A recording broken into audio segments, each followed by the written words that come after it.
Okay, guys, we are live. So for those listening at home, welcome to the Dungeon Musings YouTube channel. My name is Kevin Madison, and I will be your friendly dungeon master this morning, this afternoon, this evening, wherever this finds you. Today, we are continuing on with our ongoing campaign playing Modiphius Publishing's very cool Star Trek Adventures role-playing game. And with me today are the stars of the Star Trek campaign. I'll go the order I've got you guys on the screen here. Tell us who you are and who you're playing. So first up is Sean. Hi, I'm Sean, playing Lieutenant Commander Quellis Zaroth. Trying to keep the crew safe. Safety. Nice. Next up is Arlen. Hi, I'm Arlen. I'm playing the Vulcan Lieutenant T'Prel, who is, I think, the junior officer now since our Hanordel player isn't here. So yeah, Jeff has decided to go on vacation. So how dare he? How dare he? Jeez, and leave the crew hanging. And last but not least is James. And I'm Lieutenant Commander Jangain, and I'm the con officer of the USS Magellan, and I'm always pushing my limits. Nice. Oh, I forgot to go. I lost my pad that had character stuff on it. Where is it? Oh, whatever. I'll use this for now. Okay, so where we last... It's been a month since we last played... no, it's been more than that. It's been a month and a half, hasn't it? Because we missed last session because I was at Pride, and then we missed the session before that because we were down 2 players, so we played Pathfinder 2 again. Oh, that's right. Right, so it's been quite a while since we've returned to the USS Alcibier. Who would like to do a quick recap to get a... what do you call it? Point out of it. This might have to be a group effort. Let's see. We determination. Well, we weren't we in the med bay? I don't think I'm thinking too far back, but correct me if I'm wrong. Yeah, I think we started in the med bay because let's take a step for a little further back and bring us back up to sort of a full recap, just because it's been 6 weeks since we played last. You guys are crew members on the Galaxy class USS the Magellan, right? And the Magellan had been tasked with responding to a distress beacon because there was another vessel called the USS Alcibier, which was a Oberth class vessel that had apparently been testing out some kind of new warp thing that wasn't going to leave the same kind of trace of warp damage to the to subspace the way that traditional warp engines do. A very weird plot point that was dropped in like 1 or 2 episodes of Star Trek and then never dealt with again. So kudos to the adventure designers for picking up that tidbit. But anyway, then our heroes, when they came across the Alcibier, or I shouldn't say our heroes, our Starfleet members, they found that there was some kind of subspace interference that was localized around the Alcibier that was preventing them from both scanning and transporting over there. So they needed to take the shuttlecraft over. An away team was sent, which included our 4 intrepid Starfleet officers. And there were some unusual things that happened as they arrived, including the... player notes handout. Okay, how do I do that? Let's see here. It's just any handout. Just create a handout and give us control. That's it. Oh, okay, I can do that. Hold up here. Handout. Boom. I've usually asked before now, but I went looking for one and realized, no, I guess I haven't. Let's see here. Can be edited by all players in all players' journals. Boom. There you go. Players' notes. Thank you, sir. You're welcome. That's an excellent idea. I'm going to do that for all of my campaigns now. So then you guys arrived on here, and what you quickly discovered was what? Romulans. Oh, shocking. Uninvited Romulans, no less. And Unfriendly. yeah, distinctly unfriendly. It appears as if it appeared at first glance that the entire crew of the Alcibier had been slaughtered by these Romulans. Yes. You did, however, find, after responding to a mysterious message that was left for you in one of the consoles in the landing bay, that in stellar cartography, it appears that there was a sole survivor of the crew of the Alcibière. And do you remember what his name was? Ooh. Bonus points right there, folks. Who's got that one? I'd have to scroll. You know, I Ensign LaSalle. Up the chat at this point. The memorable Ensign Screw Up. Yes, it was Ensign LaSalle, and as is appropriate for ensigns in a Next Generation era thing, he did nothing but make things more difficult for you guys. Right. Not for lack of, or not on for any malice, just because he kept rolling terribly. Ensign LaSalle, you said? LaSalle, yeah. Okay. And when you guys met up with him in that's where we were last session, as you guys had made your way. You had just got the drop on the Romulan guards that were standing outside of the stellar cartography, or were near there at least. And then you guys dropped in, you knocked them out, and you met LaSalle and found out that he had been trying to like rewire stuff to the, or reroute stuff to the stellar cartography computer. He managed to get some information onto his tricorder, but then unfortunately, you guys alerted the Romulans, who had apparently taken over engineering, that you were in stellar cartography. So we had this running kind of encounter or running battle with the Romulans as you guys tried to flee. And I think where we last left our heroes was you guys heading into a Jeffries tube and sealing the way behind you as the Romulans broke in, or at least my brief reviewing of the end of last session tells me that's what happened. So, in fact, this ship seems to be mostly Jeffries tubes. Exactly. And they're all the same. They didn't use corridors. It's weird. Our budget for sets is quite low here, so we're reusing the same one over and over and over again. Okay, now, because we are transitioning scenes too, I believe, Lieutenant Commander Zaroth, that you are actually able to get rid of all your stress. Mm-hmm. All right, very good. Yes. So there is that. Yes. And I think we'll pick up with you guys making your way through the Jeffries tubes. You had, well, what do you remember about what you were doing next?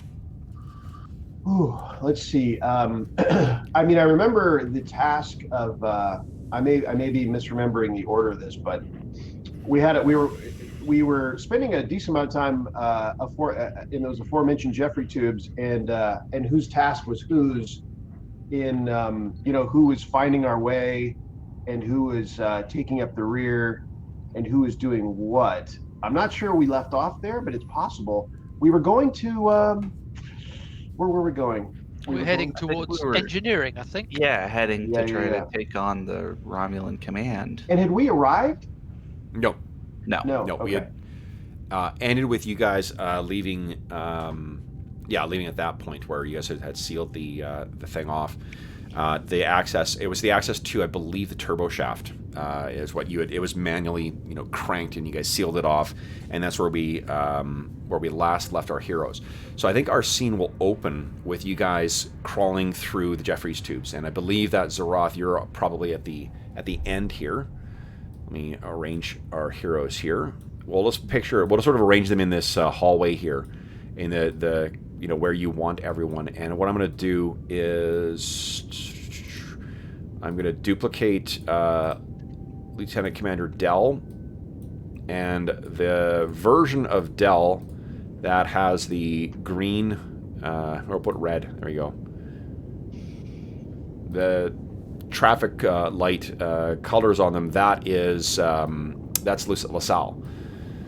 So you guys can orient yourselves in whatever order you want. We'll assume that the front is on the right and the back is on the left.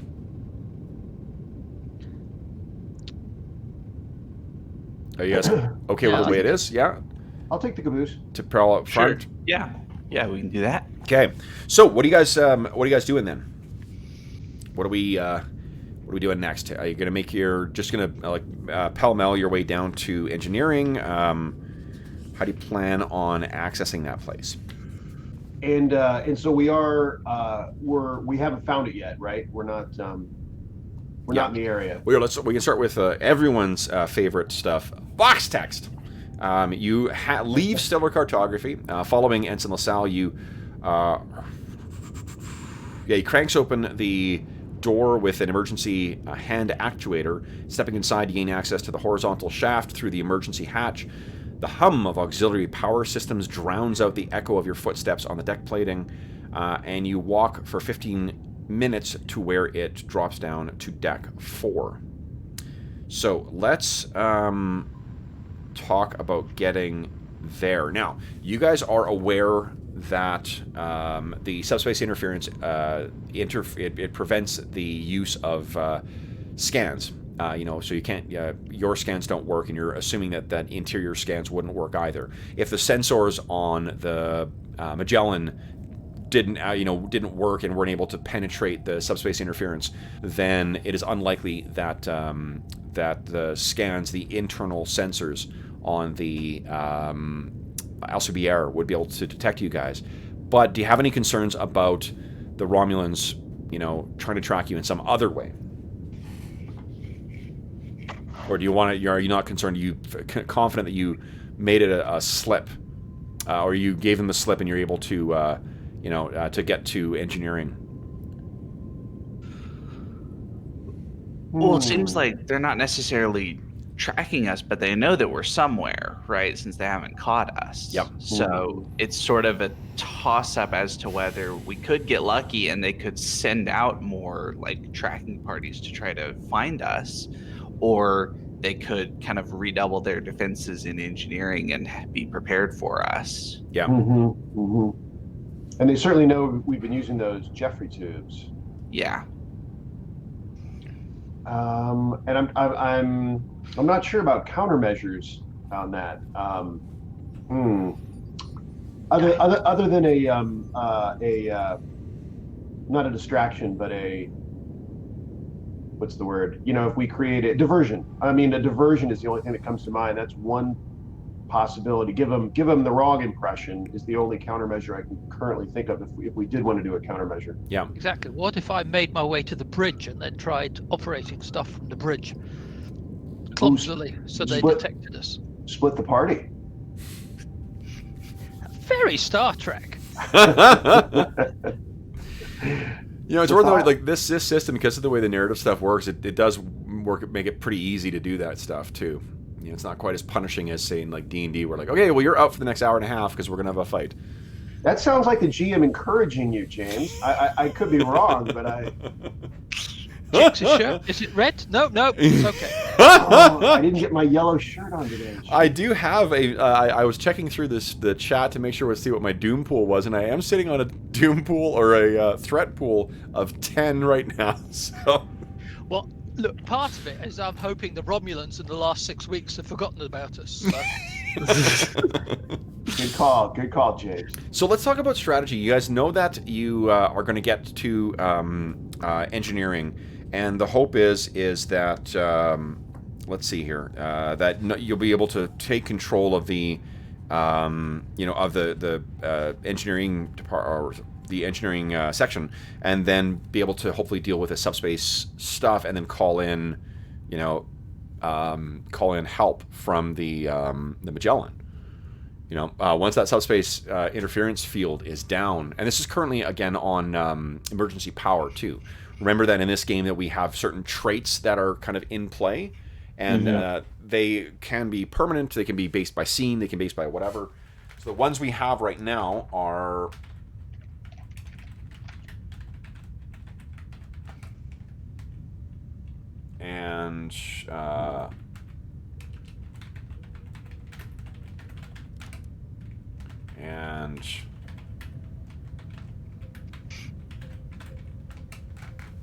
right, so I'm just kidding with that last one.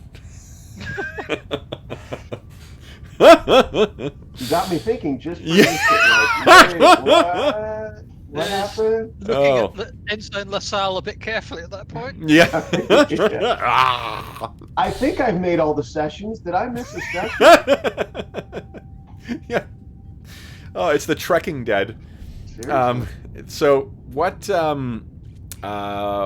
do you know thus far, or at least what you've learned from LaSalle is that the Romulans are in engineering, or at least that's what he understands.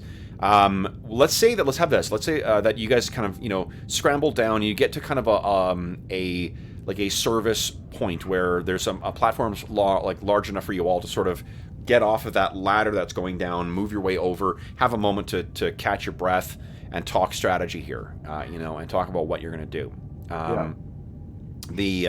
While you're doing that, LaSalle is going to be kind of like fussing with his tricorder, reading the information that he had gathered from the from the subspace or the stellar cartography sensors. So, and remind me, what did we learn in stellar cartography? We learned some things, and what was it? He was researching something, and we helped him research, and we came out with some. He was trying to use the sensors from stellar cartography to pierce the subspace to get a sense of what the hell was, what was going on. Yeah. Okay. To our basic situation. Yeah, and he's going through that information right now, I think, and so he may have some information for you. But what are you guys thinking? What's the crew thinking here? Well, it sounds like the most current educated suggestion is split the party to make it harder on them to. And I think that was for someone to lead them astray, right? That was the purpose of that, James. Yep. So either go to where the shuttle is again, or go to the bridge. And do you think? Clumsy. What do you think the numbers of the Romulans compare, or how that compares to how many of you guys there are? I mean, so far they certainly outnumber us. I mean, as far as whether there's an army of them or not, it's hard to say. But we're certainly well outnumbered. Would seem to be the information. Yeah. Yeah. Well, although that's the thing is that we're outnumbered as the total number, but every time we've faced them, we've been on kind of similar numbers of Romulans in the area versus similar numbers of us. So they may have had to, split up into squads that we can sort of overwhelm piecemeal. Mm-hmm.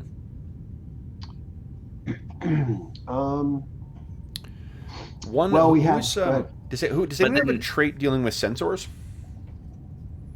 or sensory systems? Let's see here. Where is it? Focuses or foci was. Why do they call them focuses? Foci. I do not. No. I'm ready to shoot something. So plan A is always.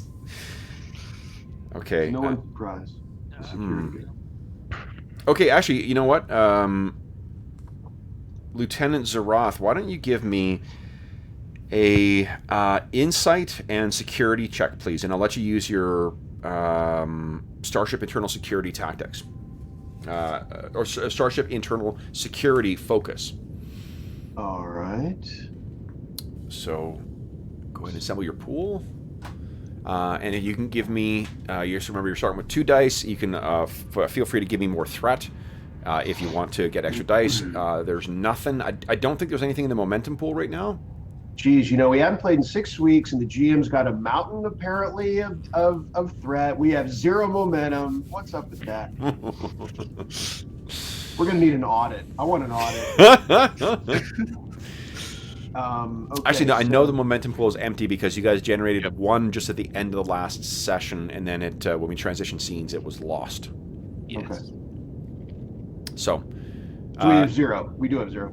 You do have 0 in the momentum pool right now, yeah. Okay. Well, since I don't know, since the GM is encouraging this roll, I guess I'm going to spend 1. I'll take that. I'll take that value 1 threat to increase me to 3 dice. Yep.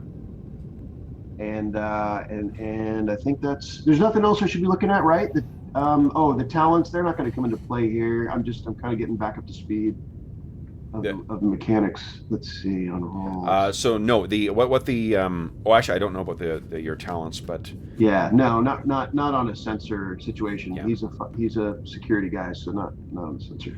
Okay, I think I'm good. Okay.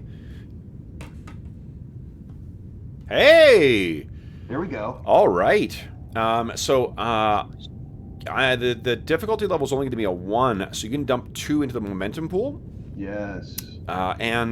Or you can use it to gain other information too. So the base level information that I can tell you, just for tactics wise, if you can access the engineering, and if you can deal with, if either Dell on his own or Dell with LaSalle can deal with the subspace interference, you will have access to the internal sensors for the LCBR, which would allow you to very easily identify which, where Romulan life signs are, because it seems that they've killed all the rest of the crew. And B, you'll have access to the internal force fields. Because remember that on these ships, they have those internal force fields that can seal off certain areas. And that is directly associated with what LaSalle is currently working on, right? He was working on that on his own, and now he's gotten some information, and he's looking at that on his tricorder, still working on that. No, that's what you realize, Zerat. Just like a consideration for you guys to bear in mind when you're talking about, like, how you're going to handle these Romulans. Well, if you can get rid of that subspace interference, you'll be able to very easily scan and find where they are, and then set up security force fields to prevent them from getting elsewhere. I mean, they may be able to use their disruptors to get out of that, but at the very least, you'll be able to know where these guys are. You may even be able to use the transporters to transport them all to the brig without their teleport, without their without their disruptors, if you're very careful. Yeah, listen, it seems like this subspace interference plays a big role. I think that's something we should crack. We can at that point bring to the forefront some of our capabilities, given that this is a Starfleet ship and not a Romulan ship. If we just deal with this interference, which is really thwarting us right now. What do you think? Well, seems like we could use some of that momentum. So that sounds like a good idea to me. Seems like we could use some of the just generated momentum to try to figure out more information about how to deal with the subspace interference. Sure. Right? Sounds good. So let's see here.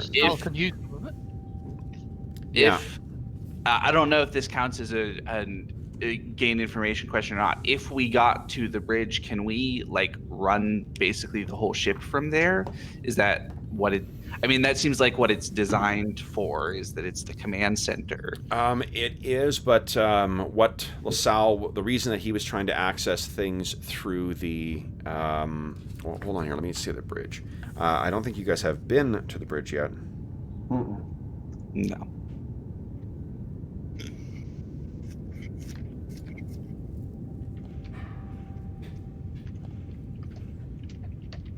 Yeah, what LaSalle knows, he hasn't been there, so he doesn't know what the status of the bridge is right now. But the reason he ended up going to stellar cartography was because they seem to have shut everything else out. They've sealed everything. They apparently knew that he was still on, like someone was fussing around with the computer system, so they've locked everyone out of everything other than engineering right now. We might be able to get. We might be able to gain some or try and gain access from the bridge, but if the lockouts are in place, that may be a hard stop on that.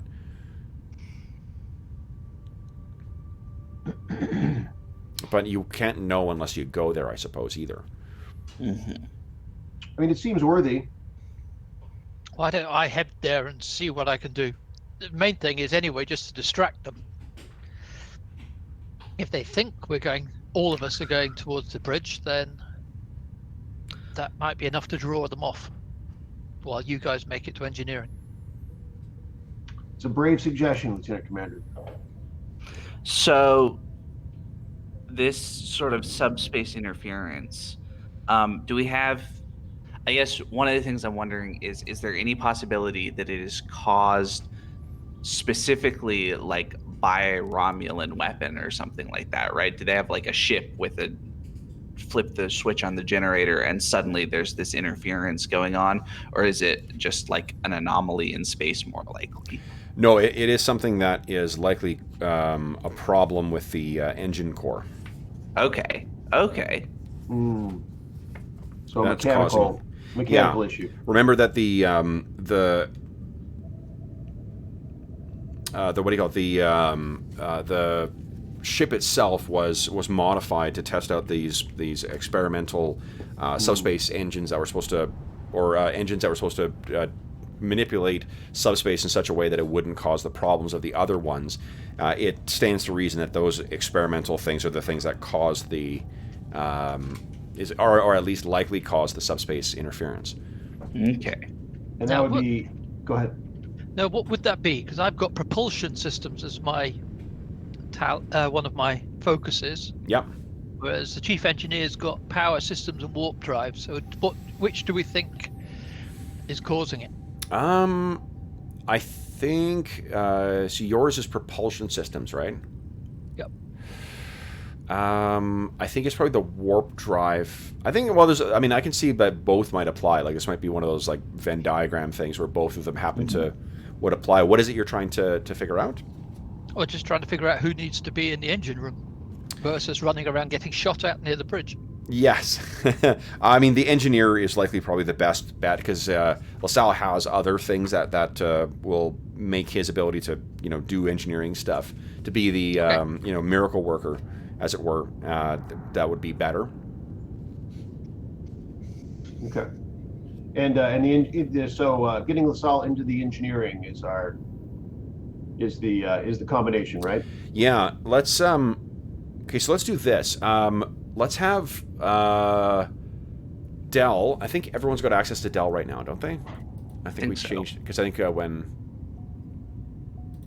I have access to Dell, so I suspect that's in everyone. Okay, so I think I'm gonna allow, because I'm not gonna let the momentum spend from the information from internal security apply over to this, but there is 2 momentum still in the momentum pool. So why don't you give me let's see here, I think insight and engineering roll from Dell, and I'll let one person help with that as well too. If you can give me a pitch for how they're going to kind of, I mean, maybe the ensign could be the one who's helping, because he's been an incredible amount of help so far. LaSalle's engineering and insight would be an 11. Oh, and he also gets a bonus. You know what? So LaSalle would be rolling against a total of 11. He does actually get, he has a focus in this, in warp field dynamics, and he gets an extra dice when he's dealing with things on his ship. So you'd be rolling 2 dice for an aid rather than 1. Yeah, that sounds good. Okay. That's good. Okay. So Someone give me 2D. jar 2d20. Yes, please. Oh.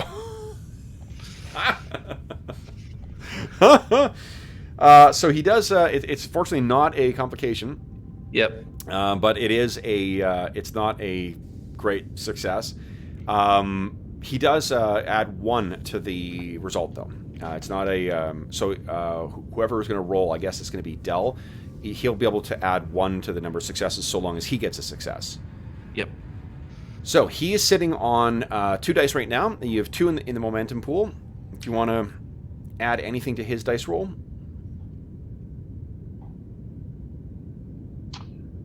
We'll use one of the 2 to get an extra dice. Yeah, I think we have to at least get the 1.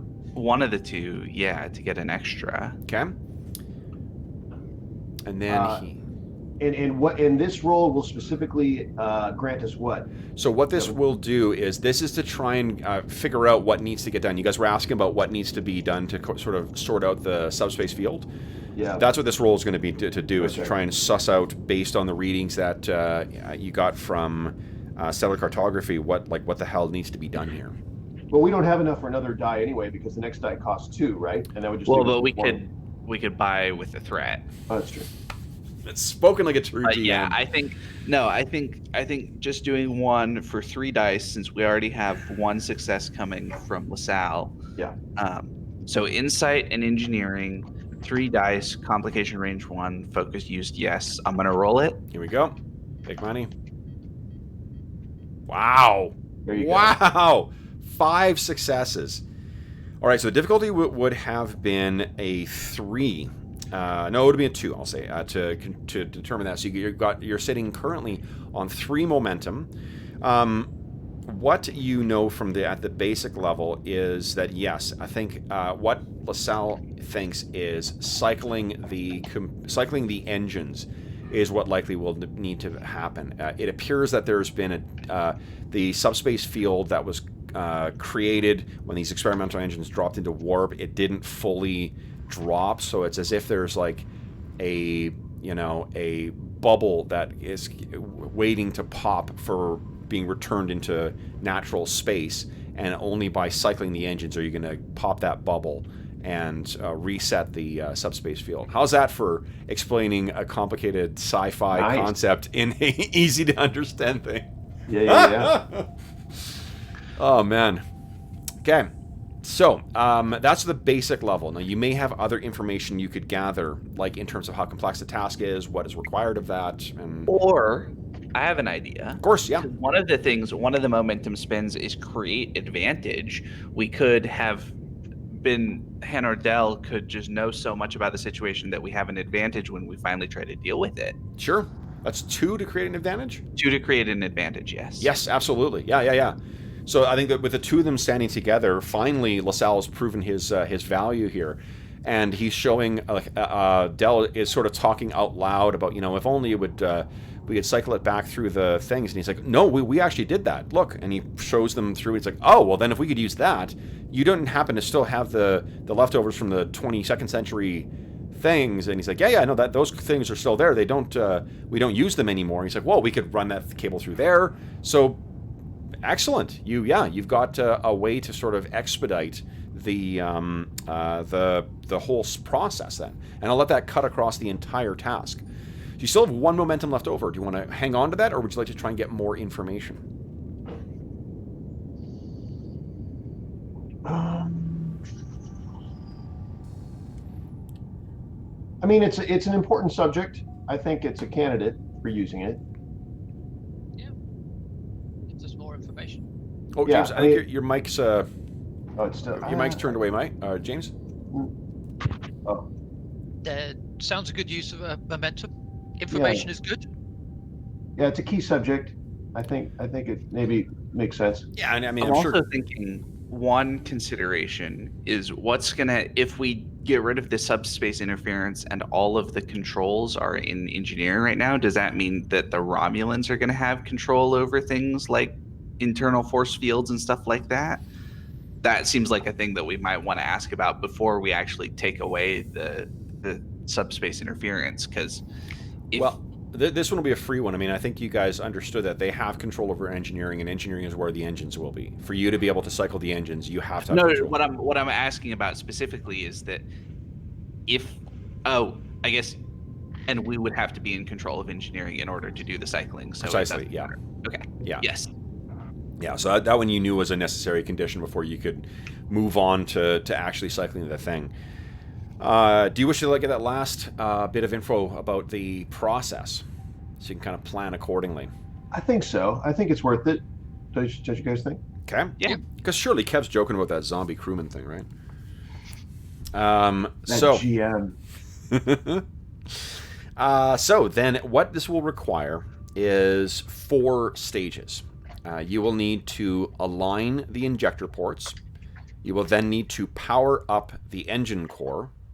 You will then need to prime the matter-antimatter injectors. And then finally, you need to stabilize the warp field. Once that's done, then the subspace bubble should pop. And there should be no further interference. LaSalle is specifically using the word should. And if he helps, it won't. Yeah, exactly. No, don't touch. Don't touch. LaSalle, as you guys are sort of mulling this over as well, too, LaSalle is fussing around with the tricorder, and he says, huh. What do you have, LaSalle? Oh, well, it's... So obviously there was a Romulan vessel that delivered these guys to the ship, to the Alcibiade. But it seems that it was called away. There was a message that came in. I suspected that something like that had happened if you guys, if the Magellan was able to disembark a shuttle without any kind of interference and allowing you to get on board. It must mean that the Romulan vessel is gone. But it's the reason it left. And he says, look, and he sort of holds it up, the readings on the tricorder, as if this makes sense to all of you. And he says, they received a message. And then shortly thereafter, they dropped to warp and left. But the source of the message, from the calculations through stellar cartography, it seems that it came from a Klingon space station. A space station at the edge of the Klingon Empire and unexplored space.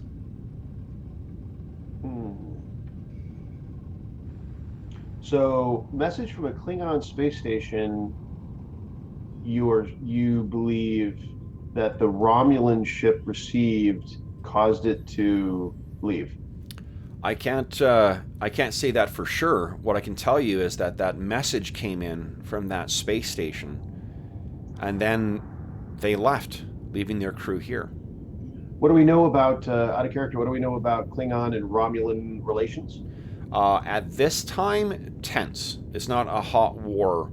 The Romulans, from what I recall, the Romulans didn't actually get involved in another war until the Dominion War. Until they were, after, in the Pale Moonlight, when they were dragged into the Dominion War by the Federation, or tricked in.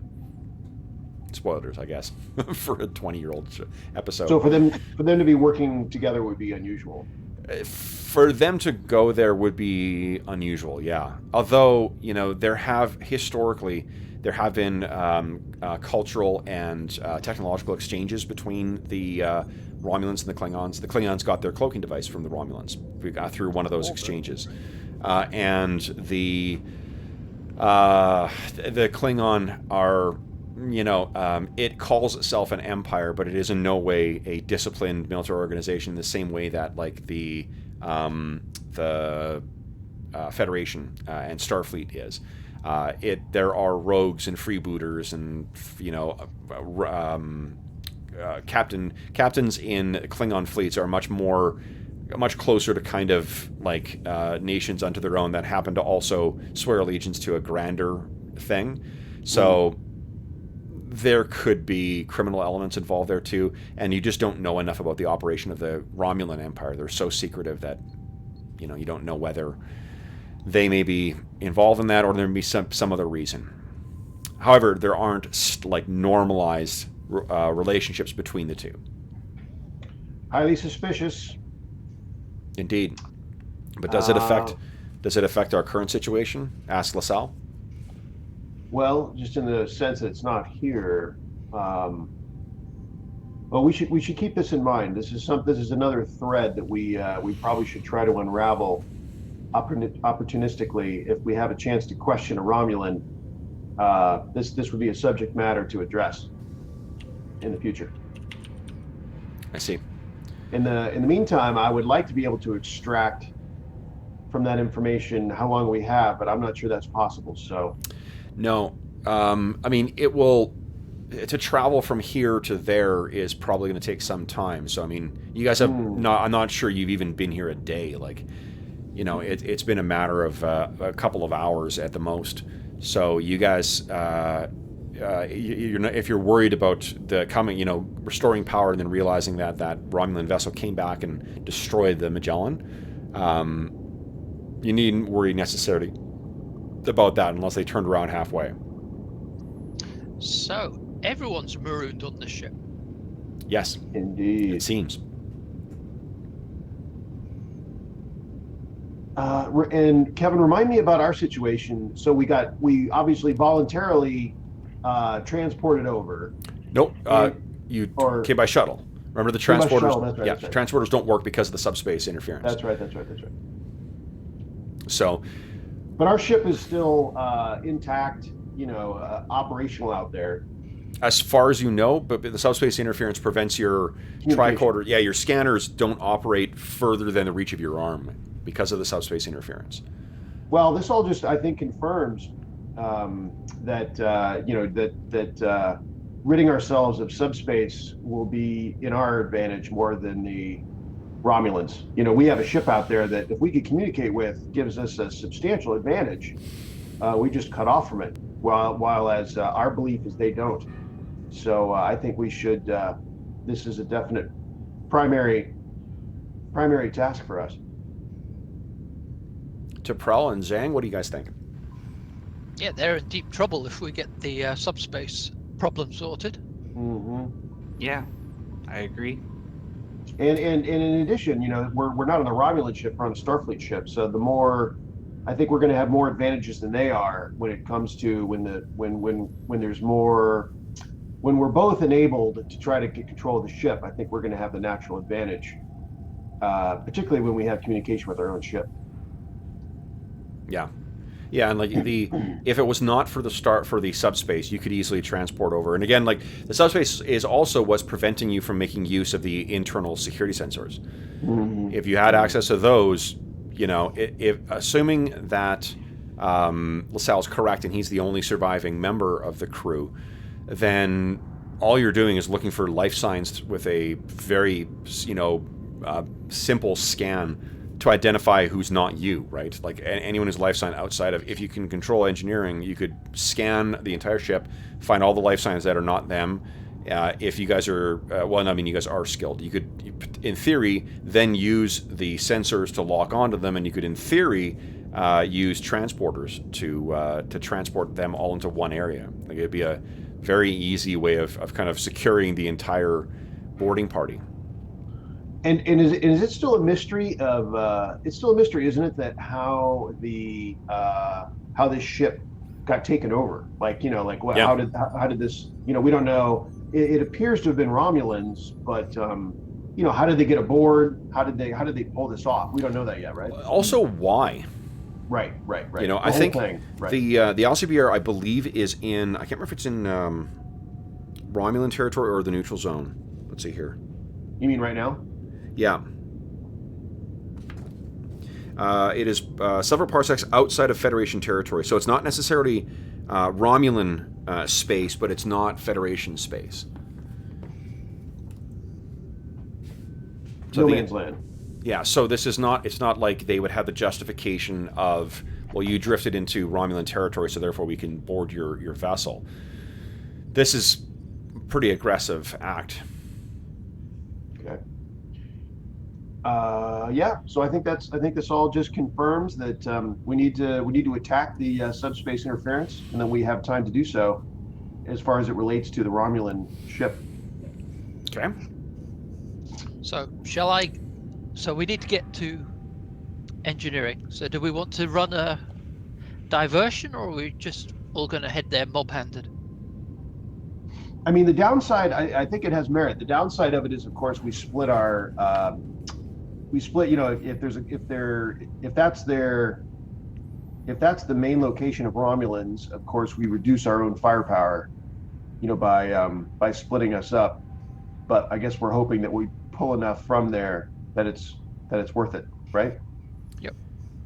What do you guys expect to find in engineering? A bunch of Romulans.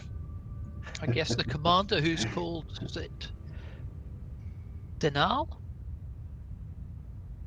I think we overheard the name of the Romulan boarding party leader. You did, yes. So presumably it's him and his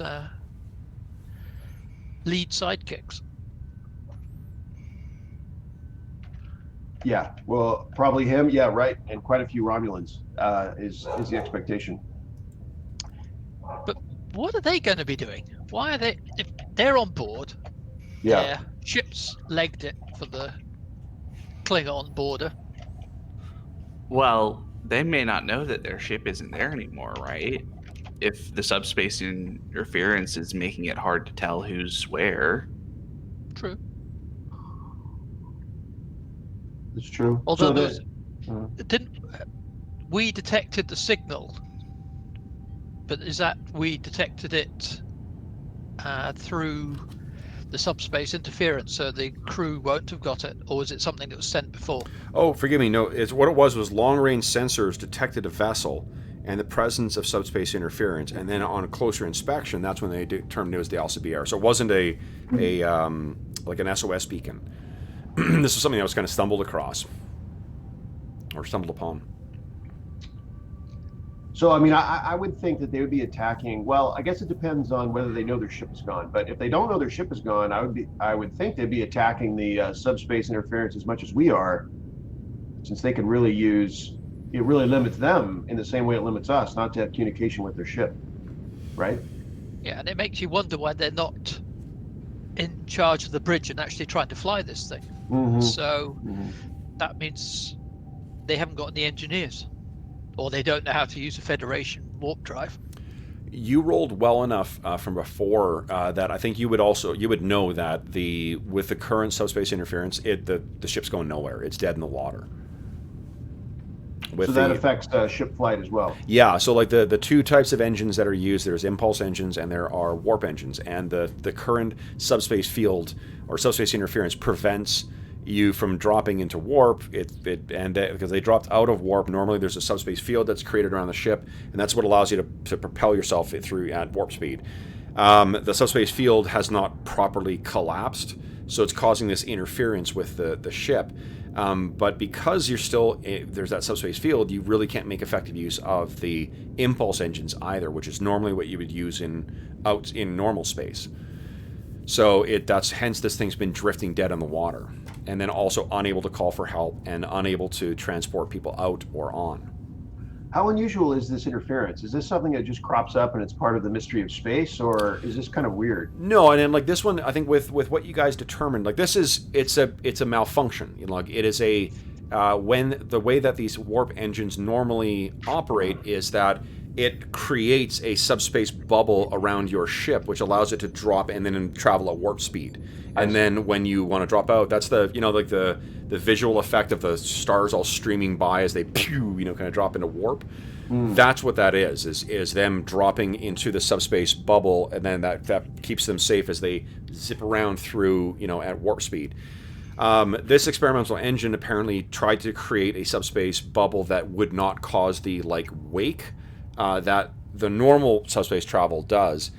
And I guess what happened, or at least what seems to have happened, is unless there's sabotage to blame, this experimental engine malfunctioned, and when it dropped back into real space, the subspace field did not properly collapse, and it's still lingering.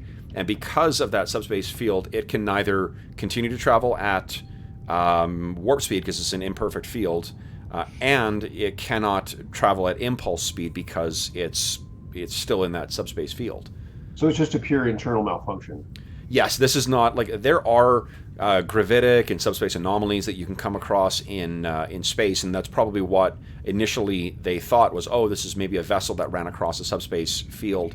But knowing now the nature of the subspace interference and knowing what was the mission of this vessel, that seems to be most likely to be the case, and that's why LaSalle and what's his name?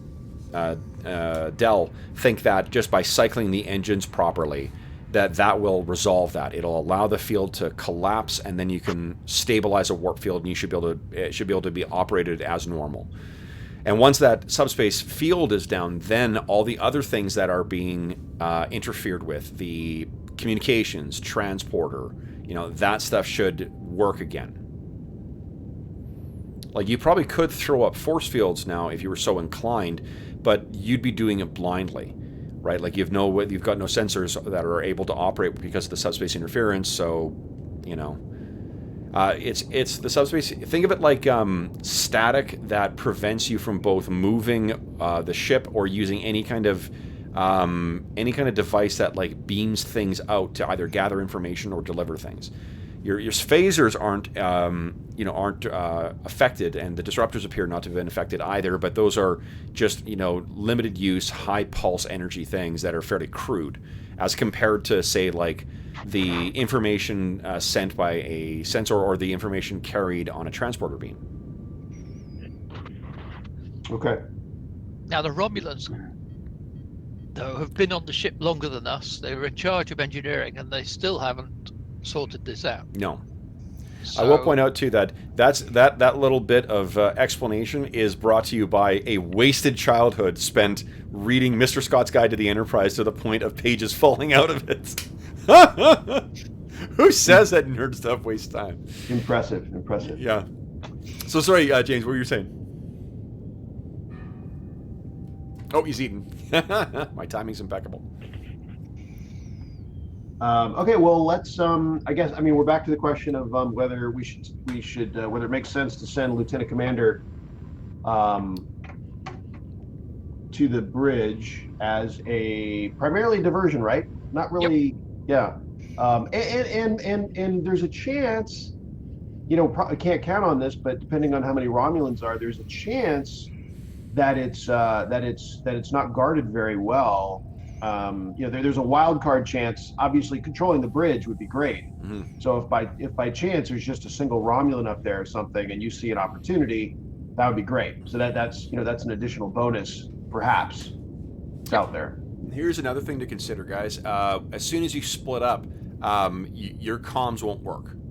Mm-hmm. Right, so like you're going to be out of contact in the same way. That's worked to your advantage with the Romulans. They can't be in touch with each other because subspace interference appears to be interrupting their comms in the same way that it is yours.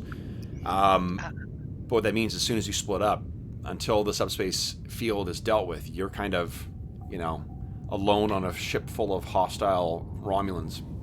And the ships. The other thing that means is that I can't really act as a diversion. Because if I'm on the bridge, all I'm doing is diverting the guys on the bridge. True. Yeah. That would have been a great realization as you were doing it. All right, how come now they're not chasing me? Chasing who? Hit your comm. It's the coast is clear, guys. They're coming after me, guys. Right. All right.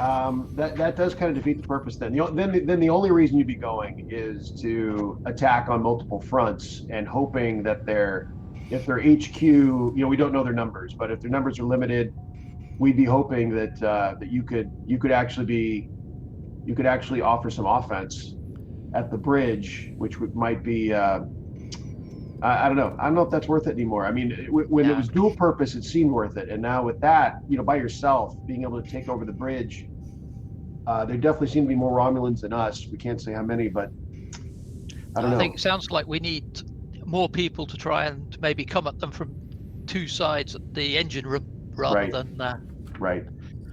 wandering around the rest of the ship. Yeah, worth more to ensure that we can take the engineering room with that information.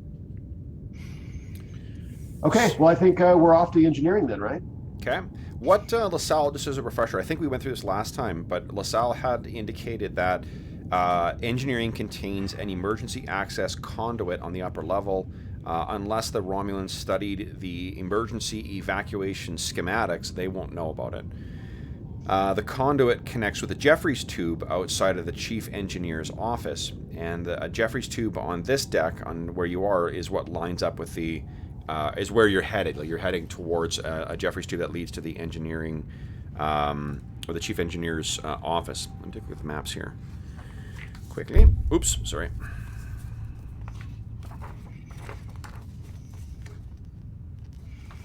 The maps that are in this are not great because they kind of all.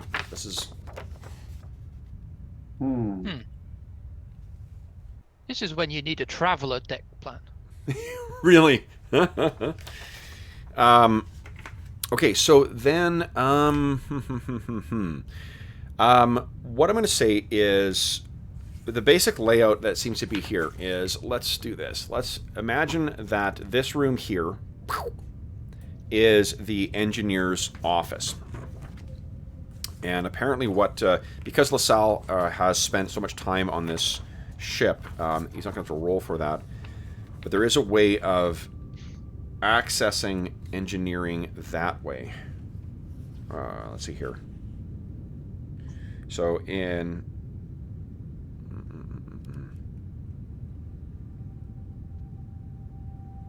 Yeah, sorry about that, guys. Let's see. So, of the tasks that you mentioned there, the two of what here? Two of them, I think, can actually. Oh, so there is basically a picture here being the place where you need to restore the engines, which will be in here. There's otherwise kind of an open area over here and here. Picture this, the second side here being one larger open room. And This there, one? yes, the ones on the left side there. And there's a big, I think we've probably all seen, Arlen, you may not have, but maybe in like clips or something, the big like glowing pillar that like choo, choo, choo, that has the engine power in it. You know what I'm talking about? Mm-hmm. Yeah, that's so picture that, the top here, I'll put a big blue thing in there. That's where that engine is, so that's why you got to be in that area. The Romulans are likely to be on the left side in this open area here, where they're going to be doing sundry tasks related to the to the try to fix things on their end. But what LaSalle told you is you guys just need to be over here. There are glass walls between the engine and the and the kind of common area for engineering, but they are unlikely to hold up to disruptor fire for very long. They're tempered and they're kind of some kind of like transparent steel kind of stuff, but they aren't likely to to stand up to fire very long. The Jeffries tubes will likely drop you off somewhere around here. So that access tube that's near the engineering chief, you say, drops off around here. Yeah. So what I think LaSalle will suggest is there's two ways of kind of doing this. You can go just directly there and then drop out of that, go from the Jeffries tube into the emergency access conduit, and then drop out of that into that area in the bottom right here. Mm-hmm. Or you can use the Jeffries tubes to try and reconnoiter the area with, just with your eyes. You can't use sensors, but what you could do is try and kind of make your way through the tubes and peek out and see where all the Romulans are, and then make your decision as to how to come out. So it would be whether you want to reconnoiter first, or whether you just want to jump in there and kind of try and hold off the Romulans while you do the things. Now, one way would be that we do a bit of reconnoitering, and then once we figure the lie of the land, one of us, say me, again does a diversion to try and pull people away.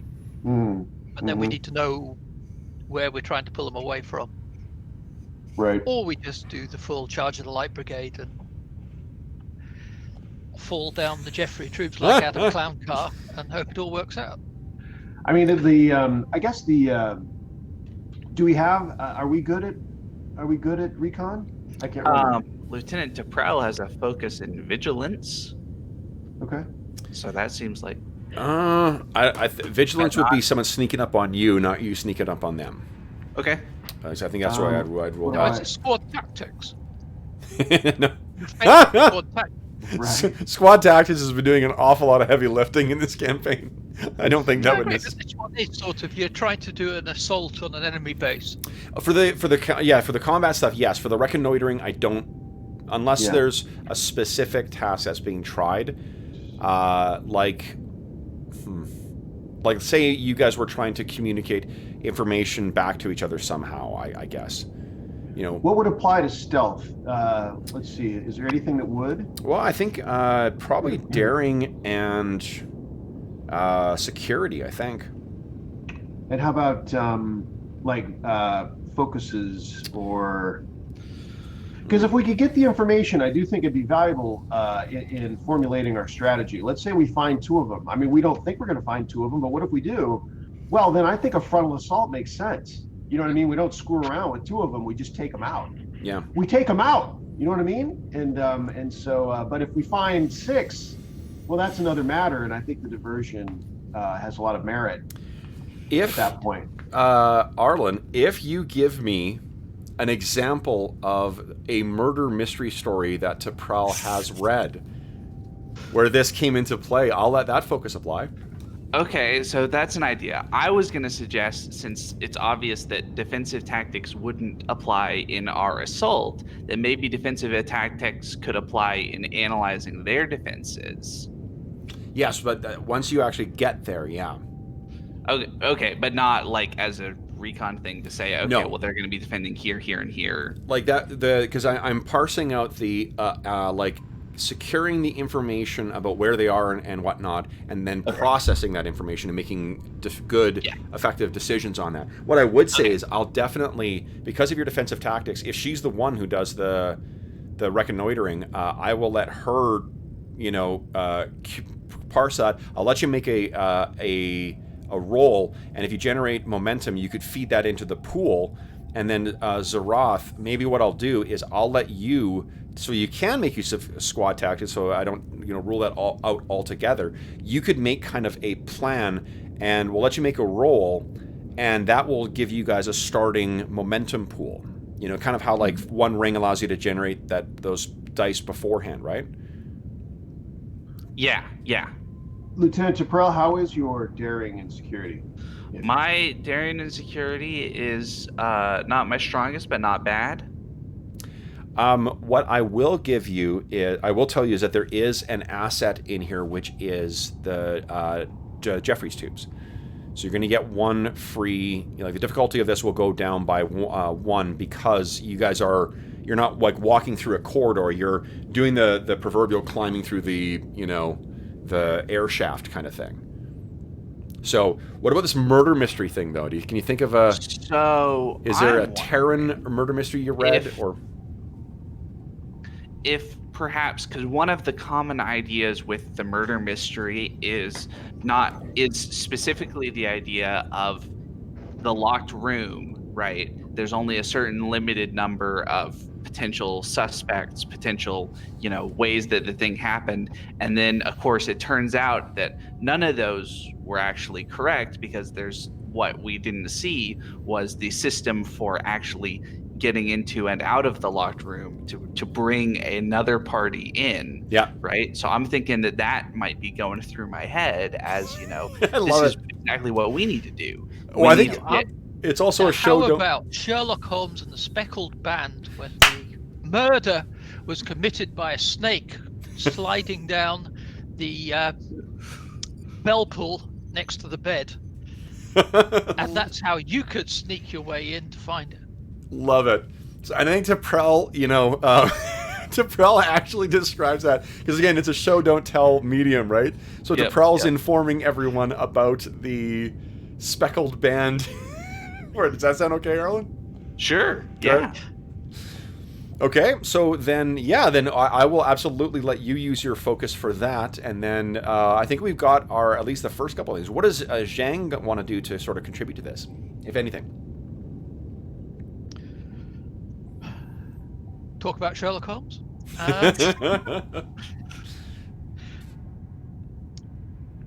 Ooh. I mean, she doesn't have to, I just don't want you, if there is something you want to jump in on. And the contribution is how to sneak in? Is that what we're going to do now, we're going to do, just like before, the kind of series of tasks here, and have you guys start generating some successes. Well, I'm thinking, so with the Jeffrey 2, it's going to be where we're going to be going through the tunnels, and you get vents that you can actually see down through. Yeah. So I'm thinking that one person moves ahead, the second one keeps an eye out for when there's a gap, and send you the signal to get crawling again, and we do some sort of overwatch. Okay, yep. Then I will let you help with the first task then. So let's see here. So then I think that would be...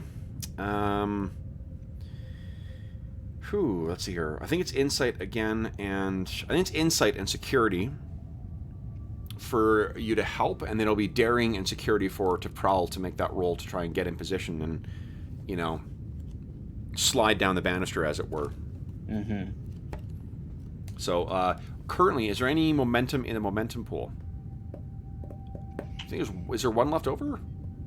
I want to say we used. 'Cause you used 2 to create No, the- I mean we might have used it all for information on the subspace interference. We brought one in, didn't we? We had one. I and then think we you've won got one. 3 and used Although, 3. yeah, we would transit. No, this will all be part of the same scene. I'm fine with that. We'll drop one when it drops into combat. That'll be a scene transition. Yeah. With Dell's 4 successes, that probably wasn't a difficulty 4, right? It was a difficulty 2, and he generated 5 because there was one that came from LaSalle, and then 2 of them were spent to create the advantage, which was to I can't remember what you called it. Maybe type it in all caps there, Arlen. You had a word for it.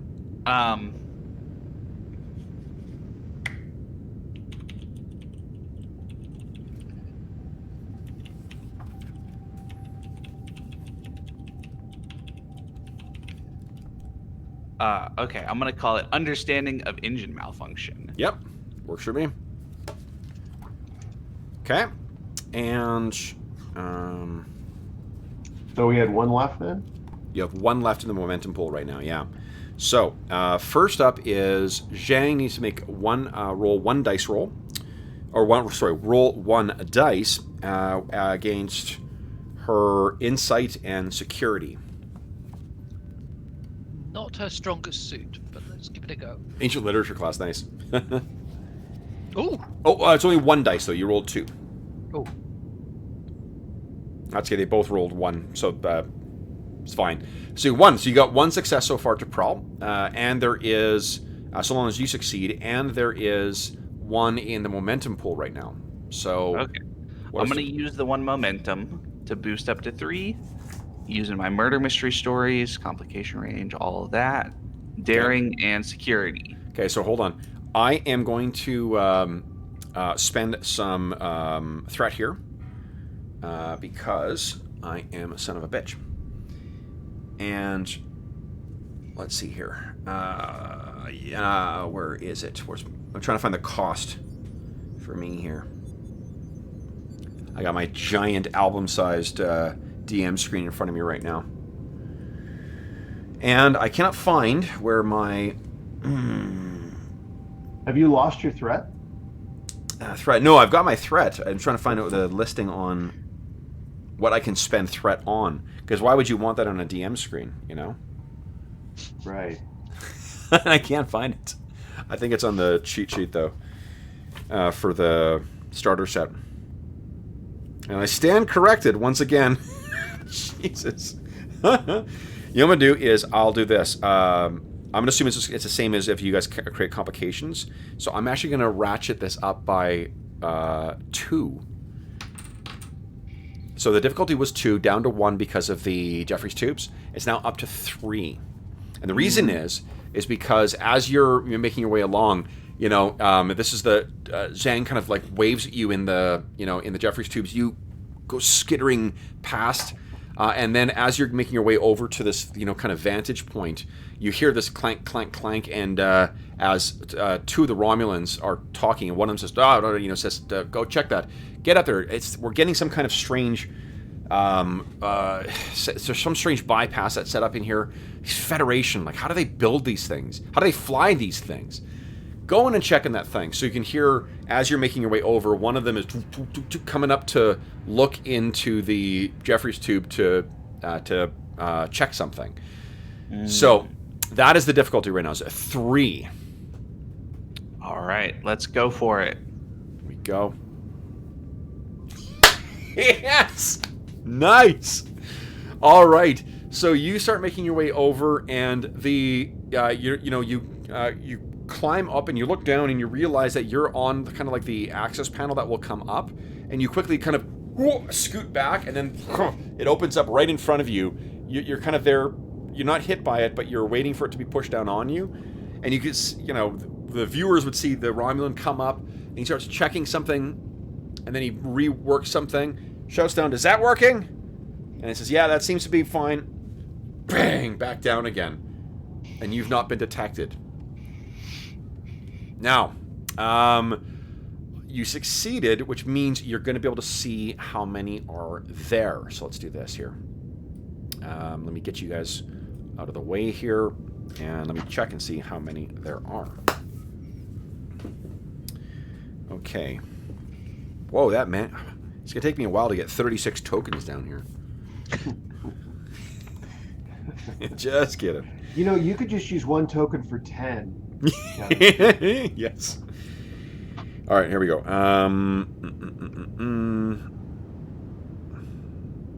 If they get dozens, we get Starfleet grenades. That's all I'm saying. Yes. I have no doubt that's what you're going to be... There's this weird misplaced box of Starfleet grenades in the Jeffrey tubes down here in engineering. It was weird, just weird. Stumbled right across it. Okay, let's see here. Okay, so there are 3. Oopsies, where are you going, guys? Come on, Romulans, come with me. 3 Romulans. I'll put you over here to Prel. You're up in the Jeffrey's tube, as is Zhang, helping you along there. You can, from where you're standing, you can see there are 3 Romulans who seem indistinguishable from the ones that you have encountered thus far. You can ignore the walls in there. Just imagine like that thing in the circle in the center here, those piping. Imagine that's just a computer terminal. So it's, you can clearly move from one to the other. We'll use the division between the different maps as areas. So it'll be, or zones. And there is one more that's among them as well. And this person has the uniform that is slightly different, and they have a big sash across the front. And they seem to be giving the orders in here. And you can hear from one of the other Romulans, they say, "Yes, Sub-Commander."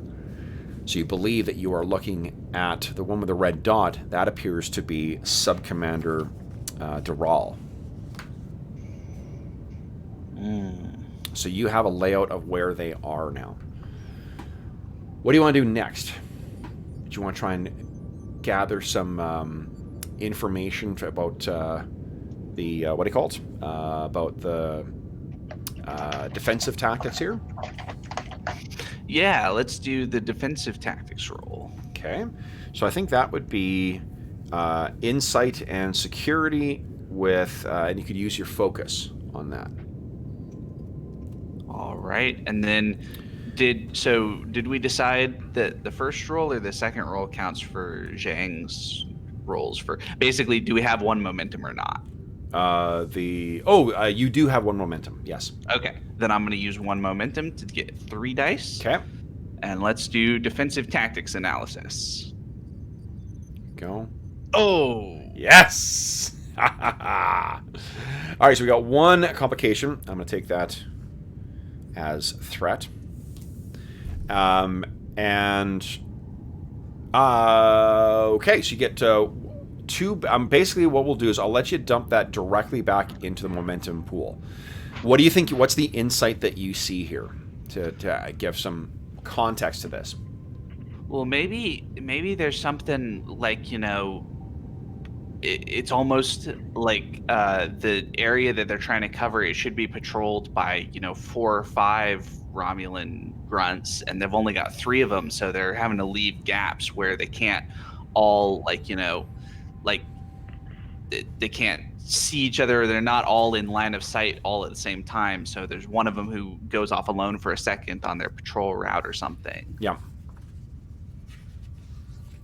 Okay. Yeah. Love it. So yeah, you think there's an exploitable thing here. So then we'll just have you slowly creep back through the Jeffries tube. You meet up with Lieutenant Commander Zaroth and Dell and the ensign. What do you guys? What's the plan here, then, guys? You describe to Zaroth. So there's 4 total. Is that right, Lieutenant? That's right. 4 total. One of them seems to be the sub-commander. I would like to limit his participation in this matter. 4 on, and we have 5. Is that correct? Our numbers are 5. Sort of. Right. Right. Yeah. Do we know who's in here in the area we wanted to get into? Do we know who's in there? That's Yeah, right. so the back where we are now, in the room underneath us, do we know if anyone's in there? Kevin, do we know? Sorry, no. As far as you can tell, there's no one in there. Okay. From what, because Deprell could see through the glass wall leading into the engine room and the terminal that you need to access. And does that apply to here as well? Or... Yes. Yeah. So Yeah. where the engine is. So Okay. I keep going to create a shape up there, and then I keep forgetting to do it. Where's our shape? Come on, fucking Bush So- League DMing. A Jeez. suggestion here.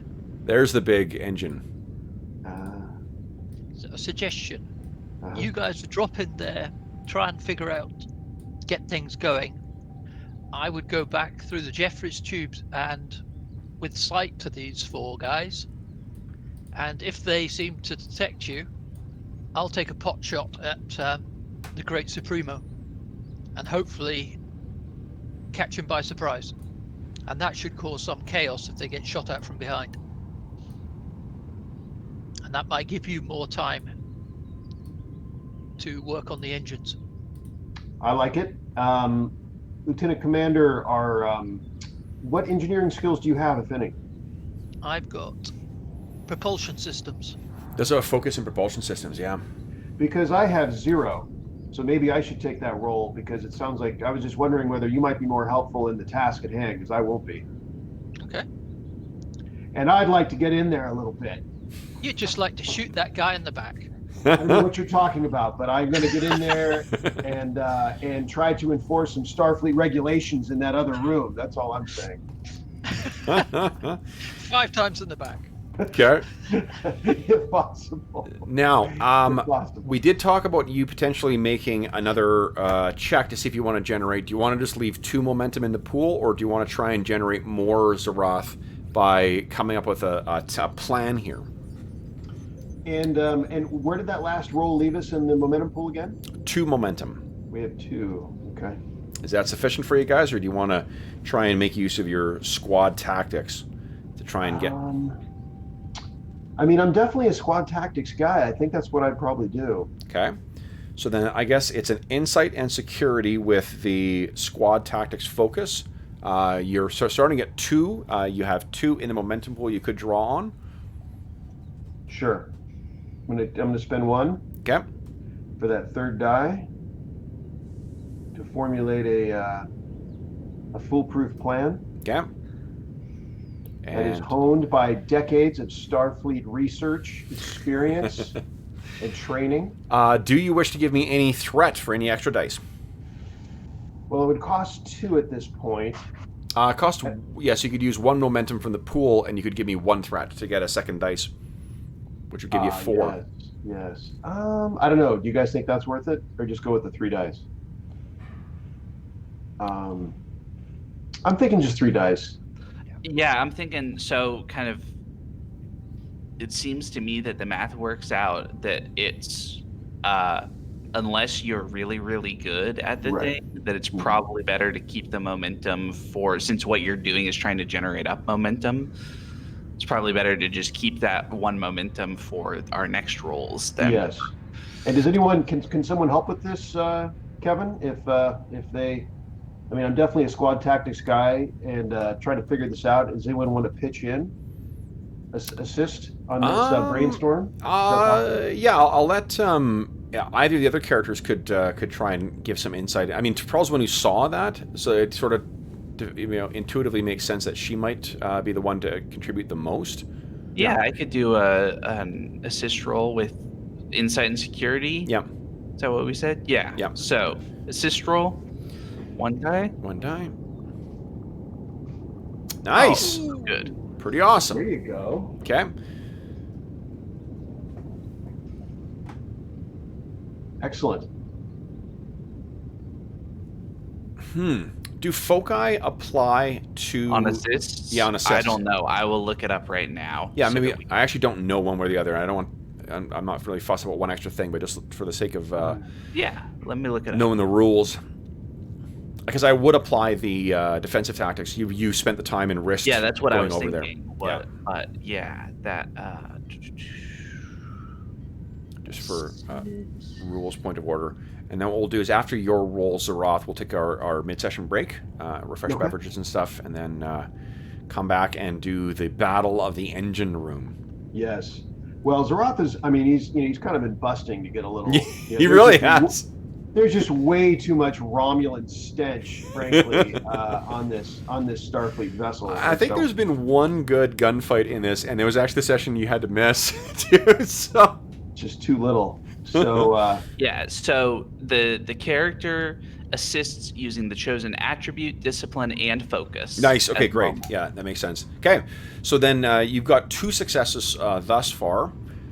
Go ahead, Zeroth. You got 3 dice.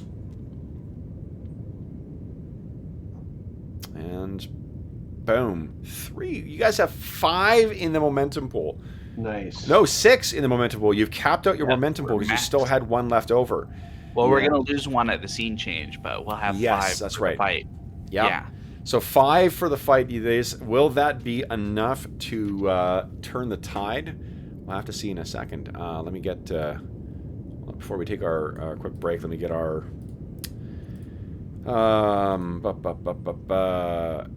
there we go. We get our intermission music ready. Boy, this is full service intermission music. I don't think I've ever had that on any game. Yeah. You have cookies as well? Yeah. All right, so we'll do our intermission time here, about 5 minutes, and then we'll be back and do the assault on the engineering bay. Cool. Okay.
All right, while we're waiting for our players, let's see if we can find a little bit of action music here.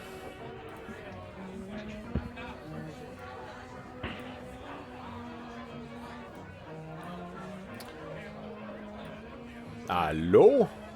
Hello. Hello? Okay.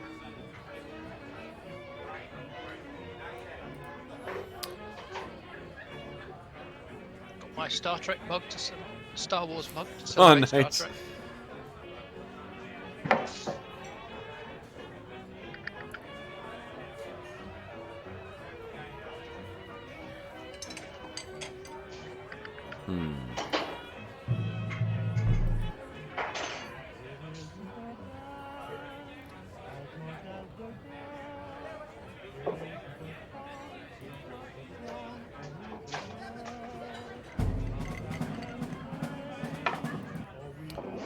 I am scrolling through.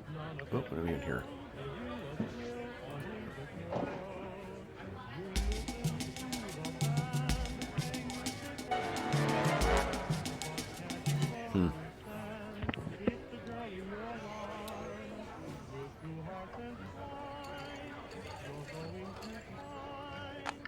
So one of the things I noticed when I was reading Infinity is so Infinity is an interesting kind of part-way step between Conan and Star Trek in the sense that to buy momentum dice, it costs you only 1 for 1, but to cause complication, it's the same cost as in Star Trek.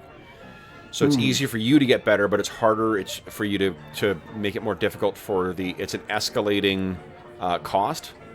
Like costs you 1 to increase their difficulty by 1, 2 to increase it by 2, and then 3 to increase it by 3.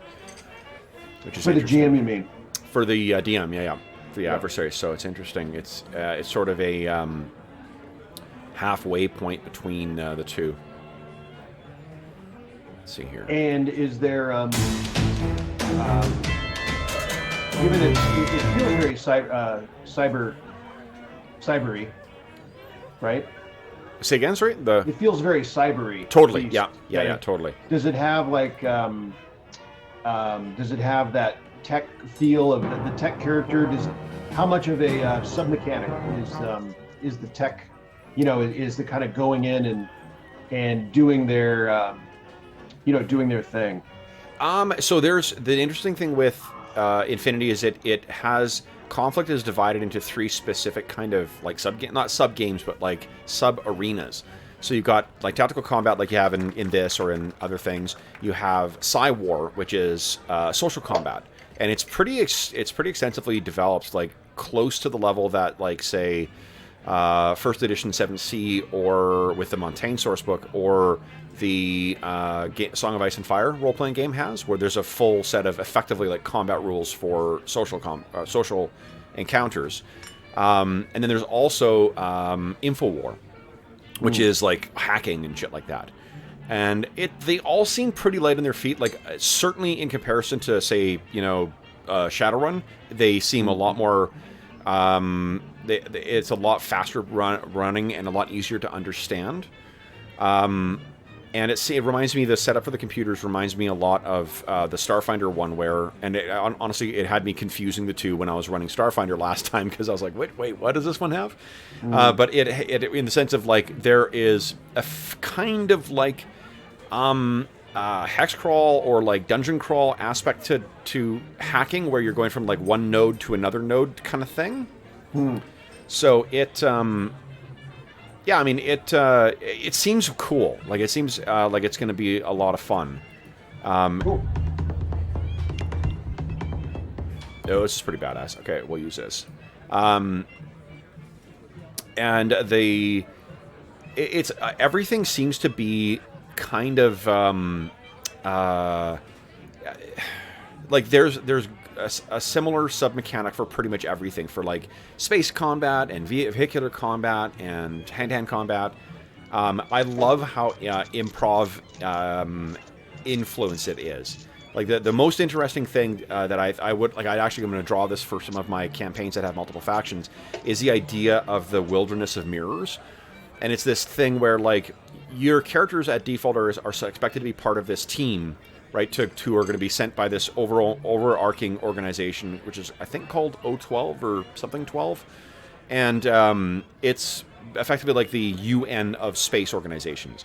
But the thing is, your characters are all coming from these different factions, and they have their own interests. So when you go on a mission, your characters may actually, if you're leaning into that Wilderness of Mirrors aspect, your characters will have goals on that mission as well that won't necessarily be adverse to the goals of the mission, but may be adverse to the other Wilderness of Mirrors missions that your allies have.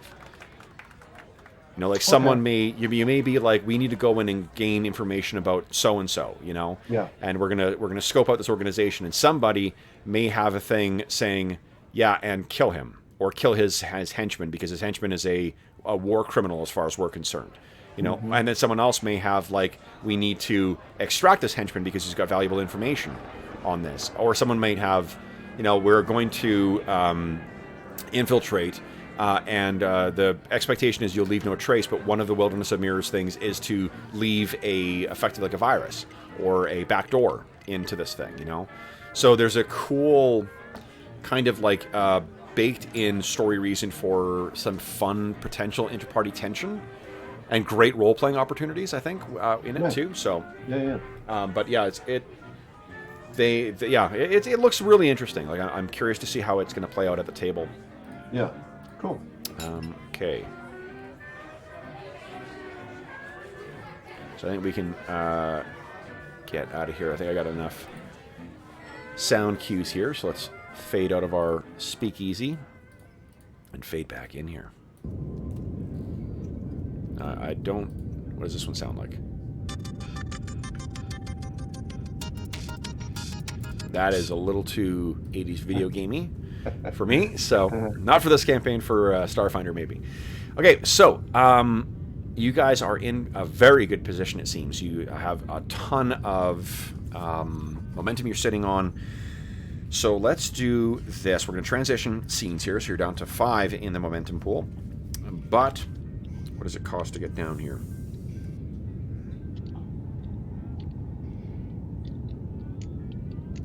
Okay, now, to climb down without being noticed, guys, is a control plus fitness test with a difficulty of 1. So, let's do this. Let's go in a...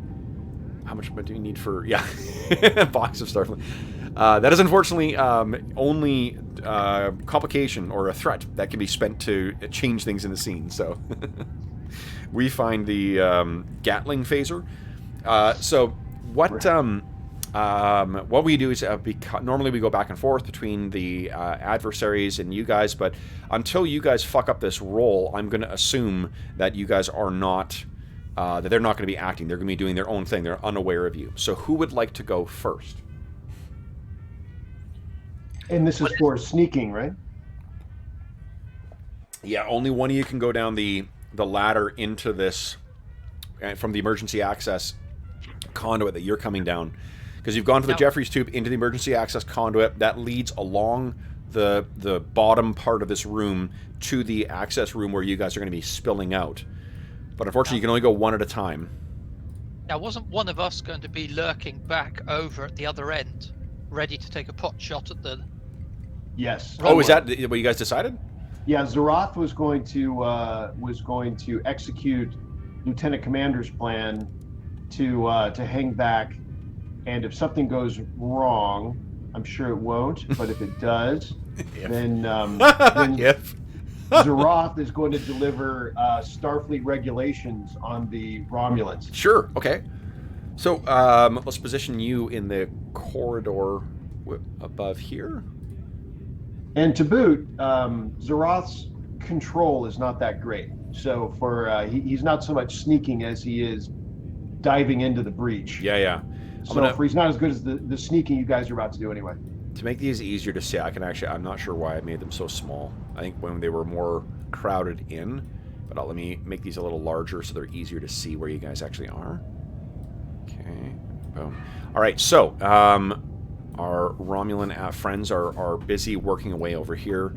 unawares, and it seems that Zeroth is not concerning himself with dropping down. So who wants to go first, then, of the rest of the crew? I guess it should be Hanadal, right? He's taking the lead in actually working the controls. Okay. And then shall I go second to support him with my Yeah, that sounds good. That's good. Okay. systems? So first down then is Hanardell. So Hanar, I need a control plus fitness test with a difficulty of 1. Do you have any foci that would apply here? Let's see here. Chief Engineer, foci. Control and fitness are both attributes. As in, it's supposed to be an attribute and a discipline, not attribute. Oh yeah, so they must. I don't know. It's a typo in here then. Okay. So no, it will be a fitness plus I think security again. Security seems to be what they use for all the fitness stuff. Oh man, so he's only got 10. Yeah, Hannah Riddell is not great at that, but he can buy some extra dice with our momentum. Okay. I don't think there's a focus that applies. No. So, and how many successes do I actually need? He needs 1, just 1. Just 1? Okay. Okay. What do you think, guys? Buying 1 dice? Yeah, Extra? by 1. Okay. All right. So it's on 4. Buying 1, no focus, fitness and security. Whoa. Didn't even need it. Wow. Look at that. 2 Boom. back in the momentum pool. Takes 1 out, dumps 2 back in. So go ahead and move Hanor down into the common area there. Into here? Yeah. Yeah. So And how many do we have in before? What's our momentum pull up to? We were at 5, minus 1 to 4, plus 2 to 6. I'm going to spend 2 threat. The door to the right opens.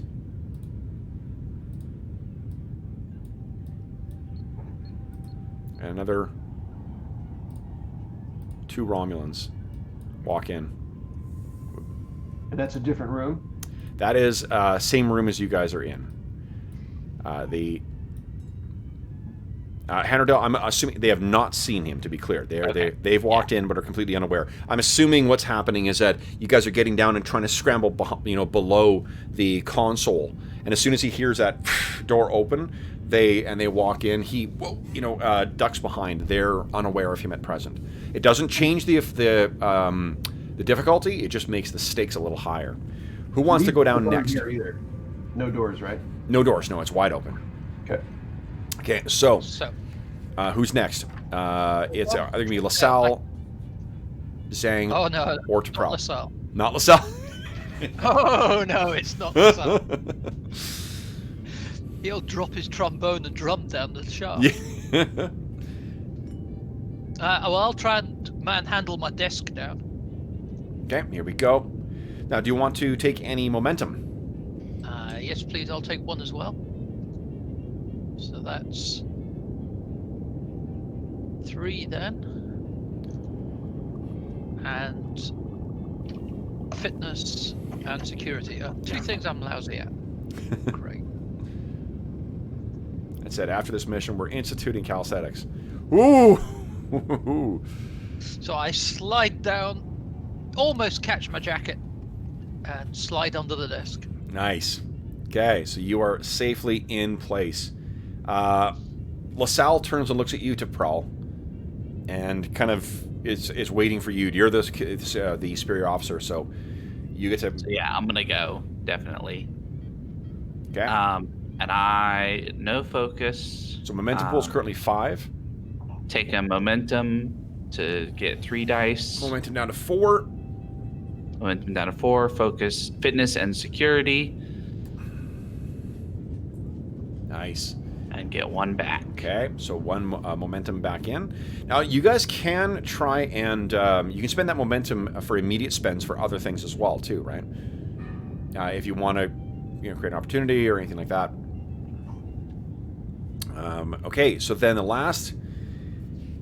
and actually at least, is LaSalle. So LaSalle has a fitness and security of 10 in total. And when he's attempting a task to detect danger or hidden enemies... Oh no, he's constantly watching. That doesn't help. So he's got no foci that applies. Focus that applies. So go ahead. He's currently sitting at 2 dice. What do you think? Give him an extra with momentum, guys? Yeah. Oh, yeah. Okay. All right. 3d20 for LaSalle. Okay, so that is 2 successes. So he takes the momentum and he feeds it back in. Momentum is back up at 5. Okay. Okay, and he is down there as well. So guys, what do you wish to do? Unfortunately, like as soon as you start hitting this stuff, you're likely going to get their attention. The first task... So Kevin, for my turn, I'm just going to draw my weapon. Yep. And take a bead in as much as it's possible to aim. Yeah, I guess there is an aim action. Yeah. It might be a maneuver, but I think you can... where is it here? Not a maneuver. What do they call it? A minor action? Yeah, minor action. Yeah. Minor action is an aim. You may re-roll a single D20 or made on an attack this round. So I'll be aiming at Denal, and who we suspect is Denal. You know who? Yeah. Well, I mean, at least you're. He's the only Romulan Right. who's wearing a sash in here or wearing anything that indicates officer rank. All right. So then, who would like to start this round? We are going to go in initiative order because as soon as you start going through this stuff, heroes go first unless I spend money or spend money, spend threat, and I am not spending threat. So who would like to go first? What you need to do, there is a task to align injector ports, which is a daring and engineering task with a difficulty of 3. But actually, no, sorry, it's down to 2 because of your the thing you completed. Well, can I? So, daring and engineering. So I guess Hanor should take the lead and I can assist. Okay.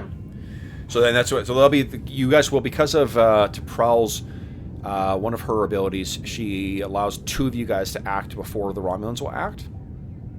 Mm-hmm. Right. So then Zhang, if you want to help, that'll be your action. Okay. Okay. So Zhang, you go ahead and make your roll first, and then Arlen, if you don't mind rolling for Del afterwards. So roll 1 dice against your daring and engineering. Zhang. Oh, I gotta turn that fucking jazz music off. That's still playing in the background. That's from the holodeck. So that's 1. All right, 1, and then I'm gonna take a momentum to get 3 dice. Okay. Have focus, daring and engineering. Let's roll it.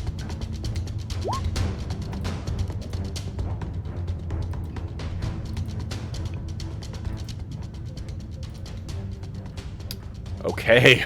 Holy shit. So, thanks to... well, actually, no, it was down to 2 because of the asset. So you've generated 1 momentum on this now. So you start... you know, your hands are flying, or Dell's hands are flying across the console, and the pulsing in the warp reactor begins changing, and immediately all the Romulans kind of look around and they see these Starfleet officers standing, you know, over the thing, and Dell's trying to work as fast as possible. He succeeds and shouts out, "The injector ports are aligned!" And then I get to go with 1 Romulan. So, one of the Romulans in your area there turns and sees LaSalle at work there. And he is going to take his disruptor pistol. These guys only have pistols, not the rifles any longer. And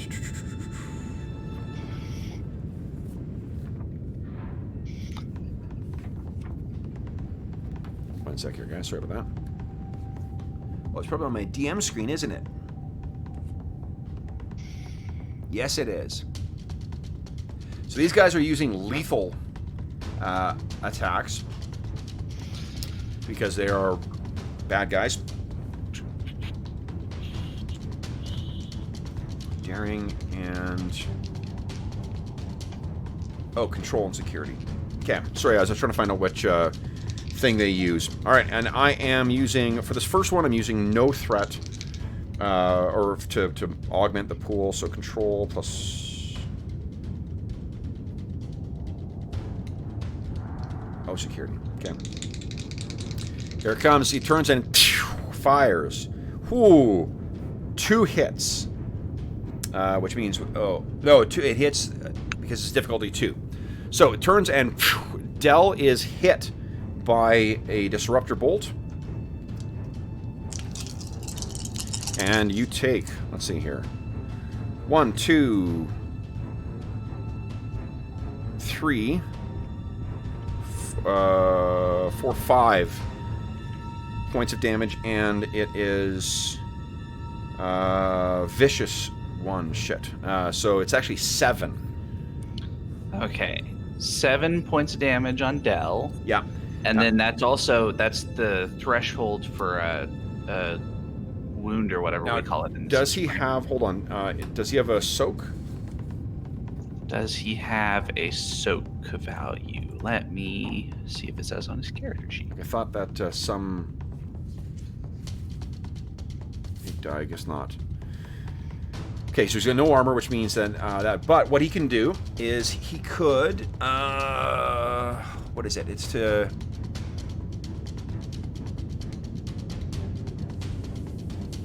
He could spend momentum, isn't it? To like dive for cover? I thought that's what... There is a avoiding an injury costs 2 momentum to do so. Yep. And you have to take a special action to sit behind cover and kind of recuperate to do it again. Yes, right. So once per scene, he can use this. It's an immediate spend, so it can come from the momentum pool. So does he want to do that? Of course, yeah. Yeah, okay. So momentum pool goes down by 2. What do we see as this... we see the Romulan line up. Dell does what? So I think Dell maybe kind of is looking up and turning and sort of spinning as it comes across, and instead of like getting a direct hit on the shoulder, it just sort of grazes him and he ducks down. Yeah. Whoa! And the panel explodes from where the... it's not destroyed, but like the top of it, sparks fly. Yeah, sparks flying out, all of the, emergency lighting stuff going. Yeah, presumably. Nice. Yeah. Okay, so that's the first one. Next up is one of our heroes. Who wants to go?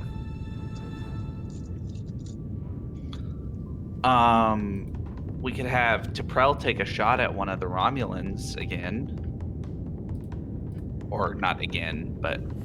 Or why don't we use, since Zerath, since you're in ambush position, why don't we have you take the shot? Yeah, I'm assuming that that they're going to hear, right? I mean, they'll be immediately aware of combat next door. Yeah. Yeah. Okay. Oh yeah. Yeah. Then he can't. Then he's not going to. He's not going to be able to hold back any longer. Okay. He needs to rip into that commander. Okay. And take a shot. So he's going to use his. So I guess he's firing out of the ceiling here from the Jeffrey tube, and having been taking careful aim at the commander, at Sashman, he's going to use the minor action as an aim. Okay. Now I can't remember if you can aim more than once, or you get the benefit of aiming more than once. Yeah. Let's take a look in the. Aiming.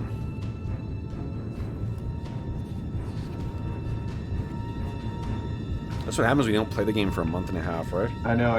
I think you only... So I think the previous aim, because what it says is you get the benefit until the end and before the start of your next turn. Oh, So I right, think yeah, the so previous previous aim is no longer applying, but Got it. this new aim is applying. Yeah, okay, so you get to re-roll 1 and go ahead and make your shot. It's a security plus control, and you are rolling against a difficulty of 2. All right, security plus control. No doubt. Control, and I'm looking at my talents.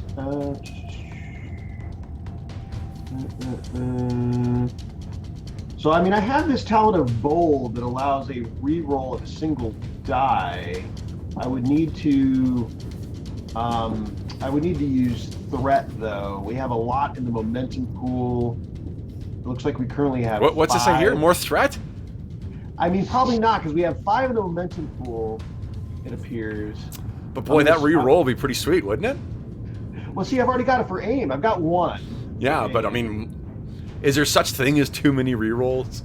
It's just Right. like saying, is there such thing as too much threat? Right.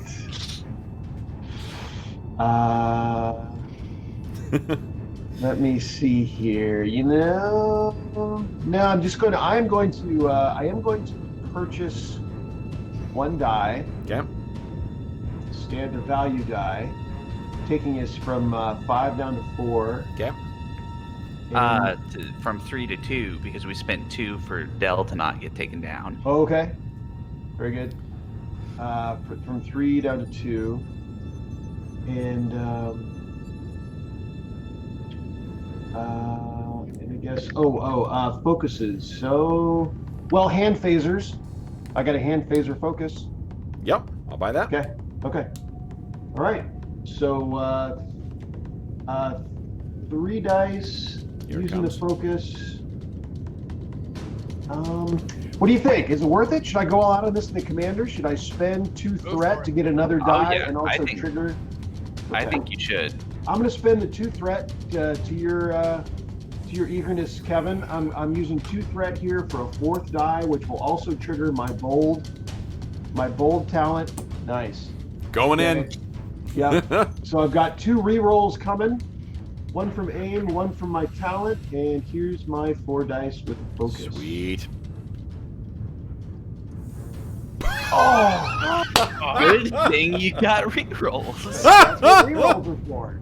I mean, look, if they were all 2s, what would I use the re-rolls for? Right? Good lord. Okay, so you get to re-roll 2 of those, so go ahead. Okay, so rolling. Maybe just adjust the now. dice pool down to 2 and then re-roll that. That's hilarious. Okay, so you get 3 successes, which means you got a net of 1. You have 1 momentum to play with. Do you wish to do anything with that momentum?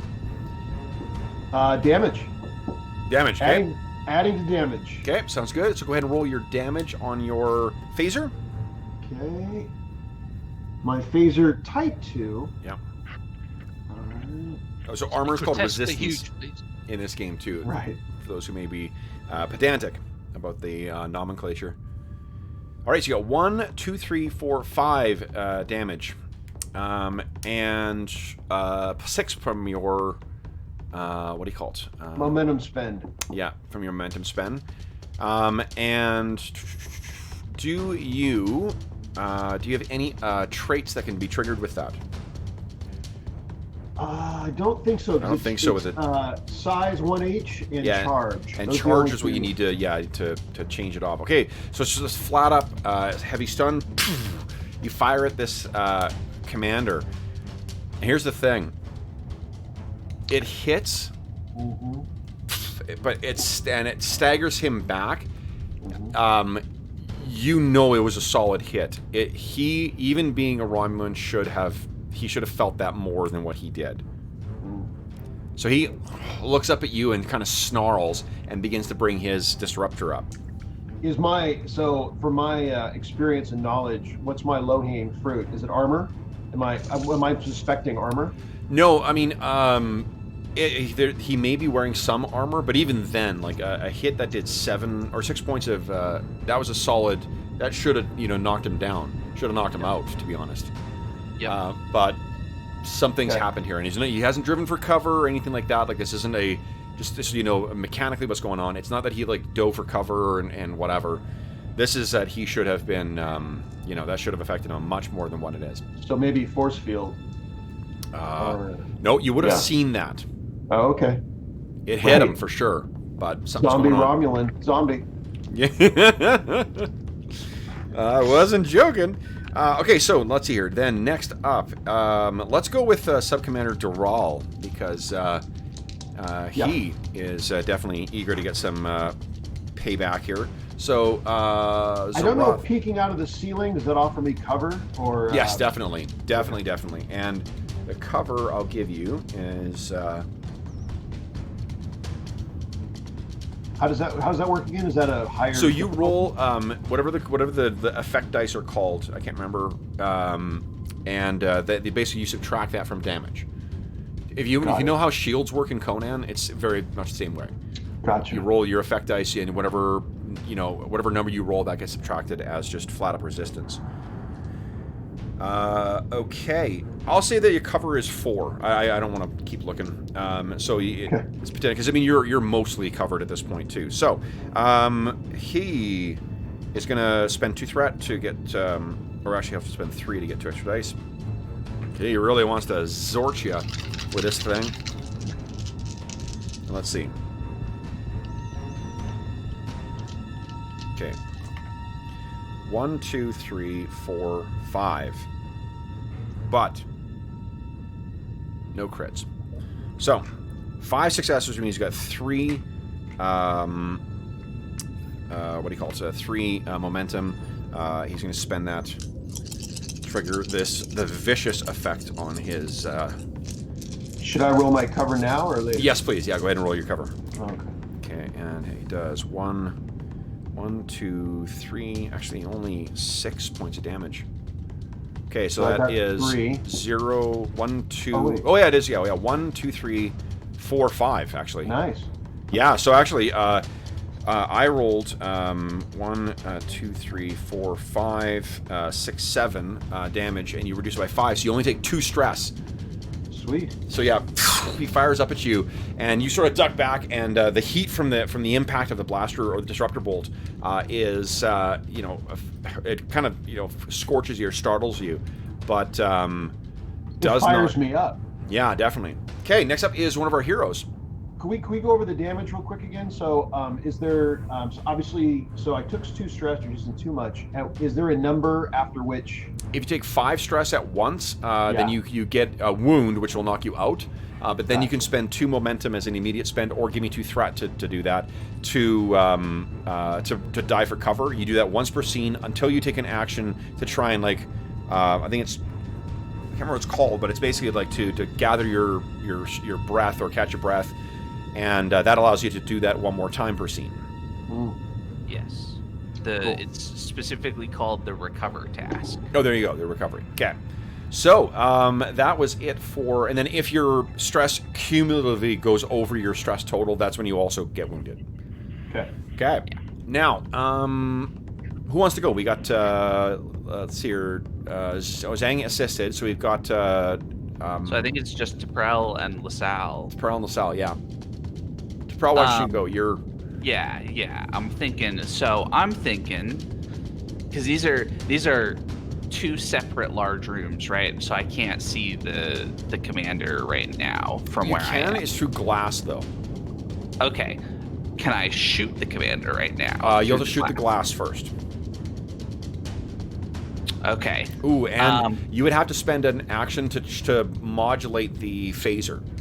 To use control to modulate the phaser, because you got to set it up so it would be powerful enough to shoot through that. Right now, they're going to have to, in order to shoot you guys, they're going to have to spend 1 action shooting through that glass. Okay. Well, then I'm not going to break down the glass just yet. Okay. What I am going to do, I think, is I could use my minor action to charge my phaser. And specifically, I could give it the area effect, so that I think that means I could hit both of these 2 guys with it. If you trigger, an effect, then yes. With effects. Yeah. So I think I'm going to do that. How much momentum do we have? What's in the momentum pool right now? 2, it looks like. Okay, 2 in the pool.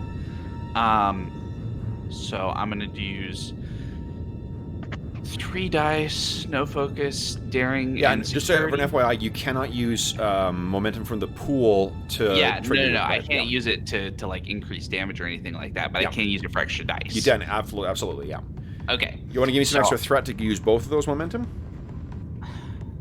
Why not? I'm trying to take out 2 of them. Yeah. Let's do. I'm gonna give you 1 threat and use both momentum to get 4 dice. Okay. I don't have any rerolls, but that's okay because I'm gonna get area on my Here we go. shot. Fuck. Oh, no! I know. A wild miss from Teprel. Now, let's talk about determination, guys. Because do you have a value that could be triggered, or you could link in, or succeed at cost? Ooh, succeed at cost might be the thing to do since I'm trying to take out 2 of them.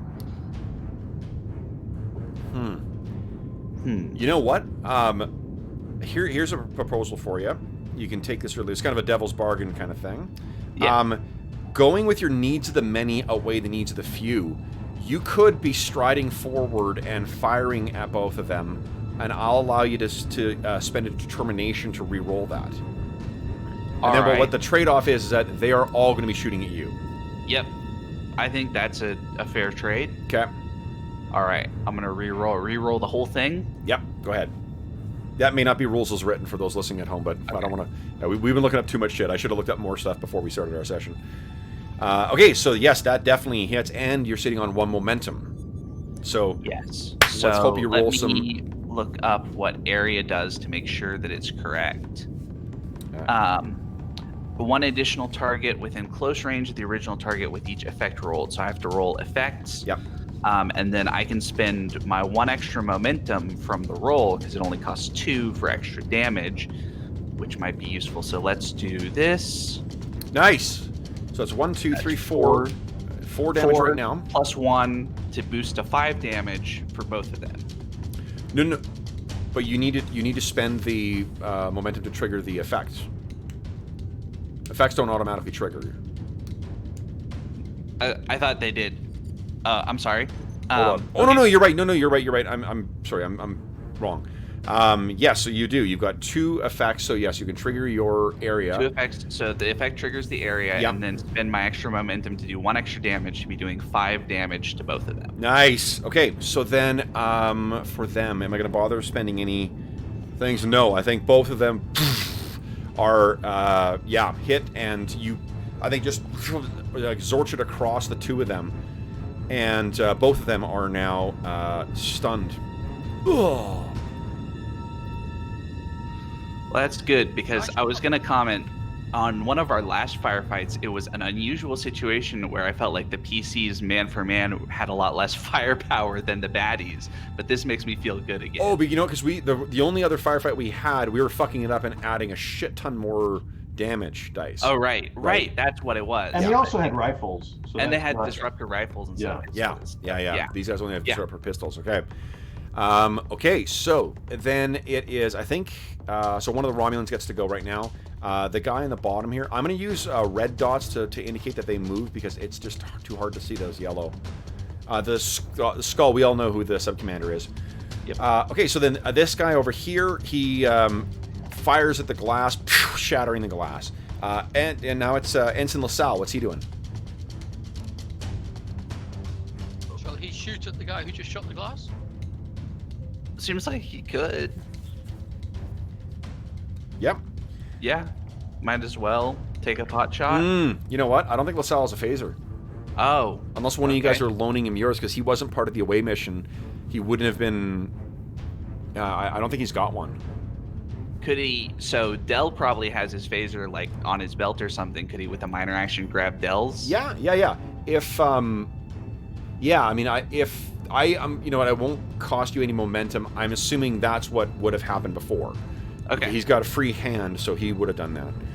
Okay, so then, let's see, LaSalle has a control and security of 10 in total, and he's got no appropriate foci. So he's got 2 dice, gets a difficulty of 2. 2 dice, use 1 minor action to aim so that he can reroll one of them. Okay. And then take the shot. Go. 2d20. Okay. Rerolling the 1. Oh, didn't show up. Oh, love it. No, the 1's good. No. One's good. Rerolling the 14. Yeah. Oh, by which I mean rerolling one of the bad dice. Yep. Yes. We're on the same page. And 19. Oh, I should have been using those rules to drive down the complication range, but I did not. So, Yep. Right, so that means you've got 1 success from it, which is not sufficient. He fires and it goes kind of wide. All right, then the next, the Romulan is, as promised, going to fire on our stalwart doctor here. And am I going to spend any threat? I don't think so. We'll just use the raw dice here, so it's against difficulty of 2. Those are both hits, and one of them actually might be... Oh, unless they've got a foci that applies, though. Which I don't think they do. Nope. Nope, so both hit. So you take... Alright. 1, 2, 3, 4, 5... Nope, that's not right. That's not right. 3, but it's all threat. So 6. 6, what do you call it? 6 damage. 6 stress. So, Okay, 6 stress. And then our moment pool is at 0 right now. So I think I have to give you threat so that I don't get injured. Okay. Done. All right. Then it is... I guess I did just Romulans left here, hey? Yep. Okay, so that Romulan's gone. Boom. And then the last Romulan is going to fire at Lieutenant Commander again. So you still benefit from the cover there, but let's see if he hits you. Okay.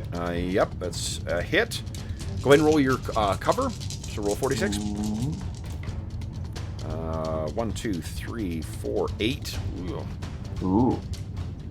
Looks like 5. 1, 2, 3, 4, 5. Nice. Okay, so once again, you take 3 stress, but it's the it's not every 5 you take a wound. It's when 5 in one time. Yeah. So still, the disruptor bolts are hitting up against you. Yeah. Okay, then let's see here. It is. I think that's everybody, guys.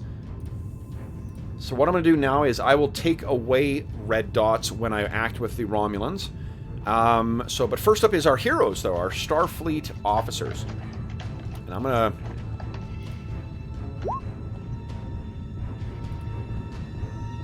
try changing up the music here. If this proves to be too Mega Man, I will turn it off, but... Okay. Who wants to go first, then?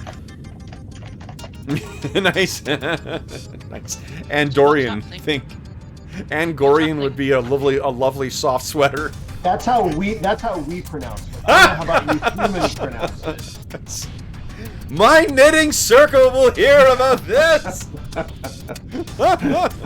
May your eyes be covered in an Angorian shawl. Exactly.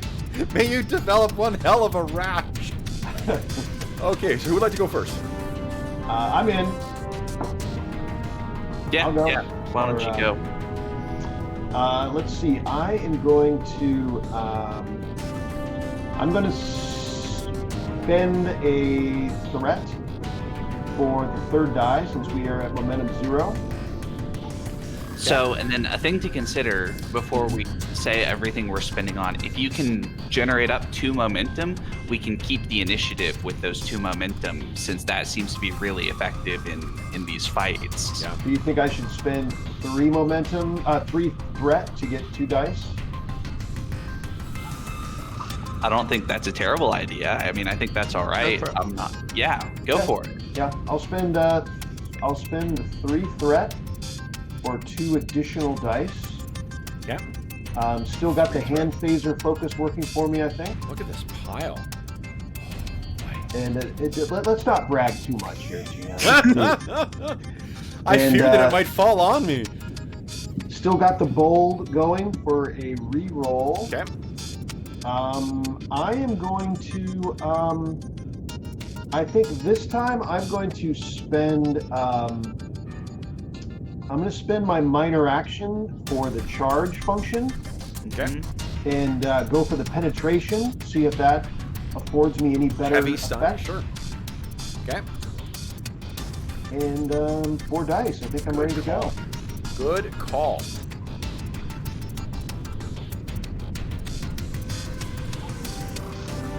Oh, dude, brutal. You do get to re-roll 2 of those because it's because of your bold thing and because you spent you didn't aim, you No, charged. so you have to re-roll 1 of them. All you need is 1 more success to hit. Come on.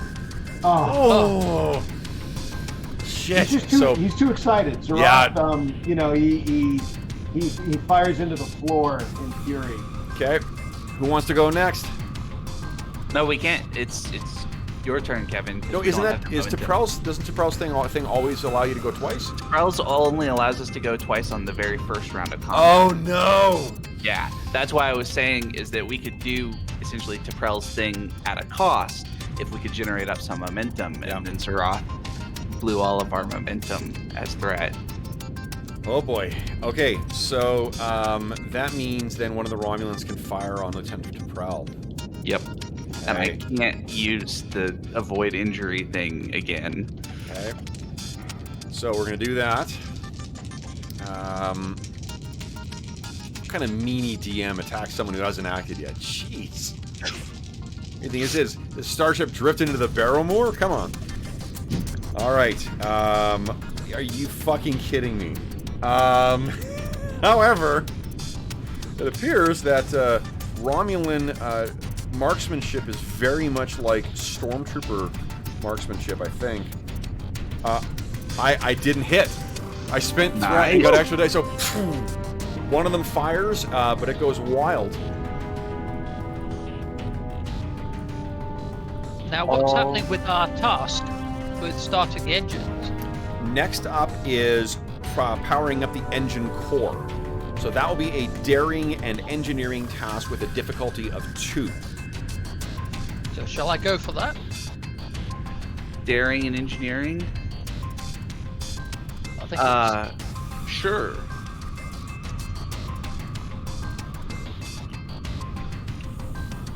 So...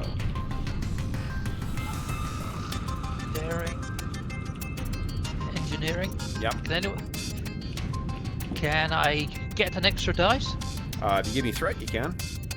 Oh, So I I know. don't think you guys have any momentum right now. Okay, let's hope. Nice.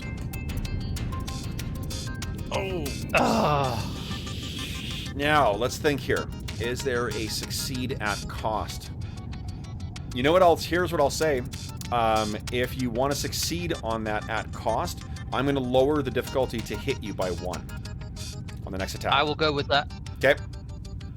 So then you succeed. The engine core is powered back up. You've cycled it on. Next is to prime the matter and antimatter injectors. But first, when the Romulan sees you doing this, and one of them yells at the sub-commander, looks back and says, "Stop them!" So this one will shoot at you. I've got a crap ton of, what do you call it? Threat here, so let's spend some of that. And let's see how this goes. He's a little more accurate. 1, 2, 3, 4. So I've got 2 momentum. Currently. Let's see here. 1, 2, 3, 4, 5, 6, 7. 7 points of stress. So now, Zhang, you have not died for cover yet, right? No. So you take 7 stress. If you want to avoid the wound, you give me. You got no momentum. You have to give me 2 more stress. 2 more threat. Threat. I guess I need to do that because we better stay alive. Okay. So you get up there and you kind of and duck back down. The things are getting more stressful, but you're not down yet. Okay, so that was it for my Romulan. One of you guys gets to go. I think Dell and LaSalle and T'Pral have yet to go. So what I'm thinking is that with Dell in particular, we definitely want to keep him alive since he's our best engineer. Yep. So we could act with him now and have him take cover and then recover, so that if he gets shot again, well, that might not matter because he's already up at 7 out of 10.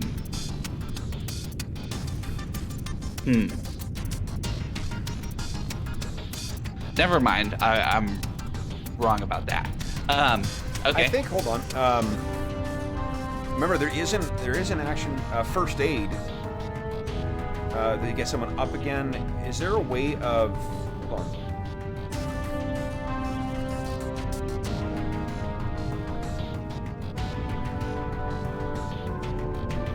So I think so. Recover allows you could do a momentum spends to reduce stress by 2 per momentum spent on that action. So you get a chance to you regain the ability to avoid an injury, and you increase. Let's see here. You're in cover, so I'll allow you to decrease the difficulty down to a 1 on that. And then you gain an additional resistance for each effect rolled on cover dice while you're doing this. So while he's recovering, it also doubles the effect of cover, basically. Okay, well then let's do that. Okay. So then that is a fitness plus command test against a difficulty of 1 because of the cover. And then I'm going to give a threat to get 3 dice. Okay.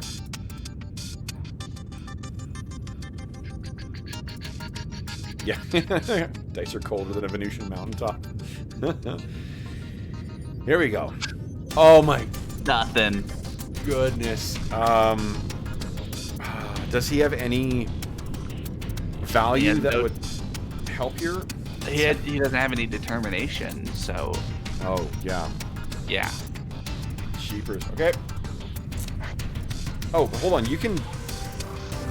There's a way of you generating determination yourself, though. I think. From what I recall from reading before. Where you can just... insert determination... Because I think that was one interesting thing about this is... 87, 88. It feeds some of those narrative, resources back into the hands of the players. Mm-hmm.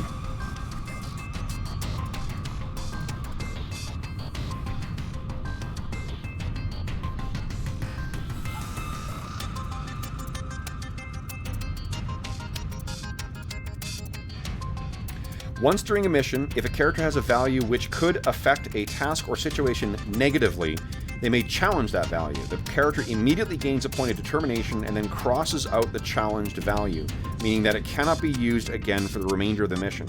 If the character has 2 values that apply, 1 positive, 1 negative, then they may apply both, blah, blah, blah, and spend... at the end of the mission, the character may alter the challenged value to reflect the challenged value's beliefs or replace it with a new value that represents what they learned. So I'm pretty sure we're playing someone else's character right now, but I'm going to allow this because I know Jeff and he would fucking roll with it anyway. So, if he wants to automatically generate a point of determination, what do you think might negatively... so his values are test everything to its limits, 4 lifetimes of adventure, always pad your estimates, love your ship like you would love a child.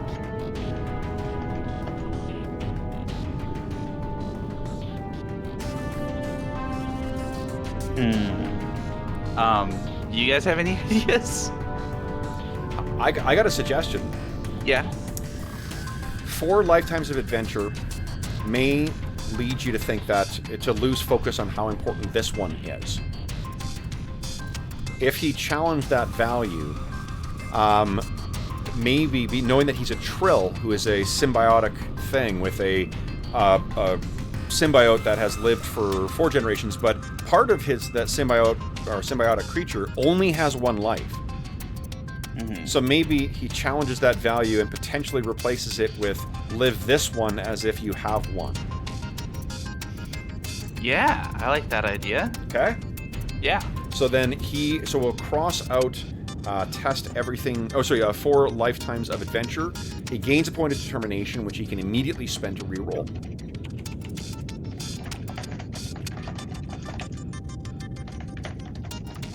Point of determination. Spending my point of determination to reroll. Okay. Especially with how defensive this thing is, too, right? Nice! All right. So he has 1 point of momentum generated from that, which you could immediately spend to gain 2 stress back. Yep. Or he could put it back into... Whoa, everyone's rocking a lot of stress right now. Okay. And he gains the ability to dive for cover again, or recover from injury, rather. Cool. Okay, so then I think then it is a Romulan again. And... oh, boy. I think the guy on the top is going to fire and break out the second pane of glass here. So he's got to... all of them have free... Oh, no, he's firing on Del, isn't he? Or on Zaroth. Yeah, let's fire on Zaroth again. We'll leave the sub-commander for the end. Oof, he's really going all out on this one. Okay, here we go.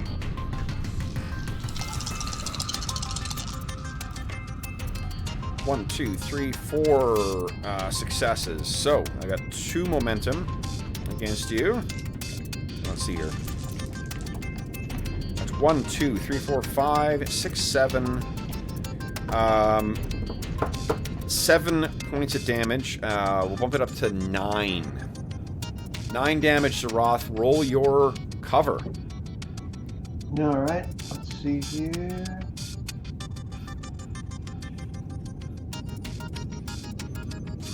1, 2, 3.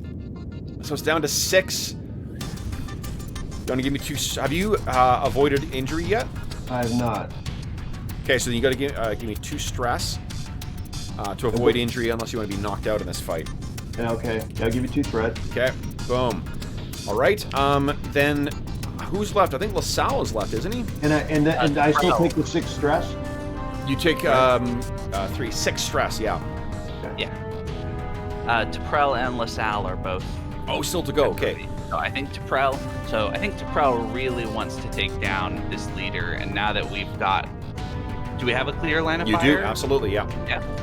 So T'Prel is going to spend the minor action to charge up the phaser to get Vicious 1, so that if she hits, it'll do more damage. Nice. And then we have no momentum, so T'Prel is going to buy 1 extra dice with threat. Okay. And control and security. Yep. Roll that. Oh, jeez. Brutal. Nothing. Oh, man. Okay. Does she have any values? Like a Values challenge. Because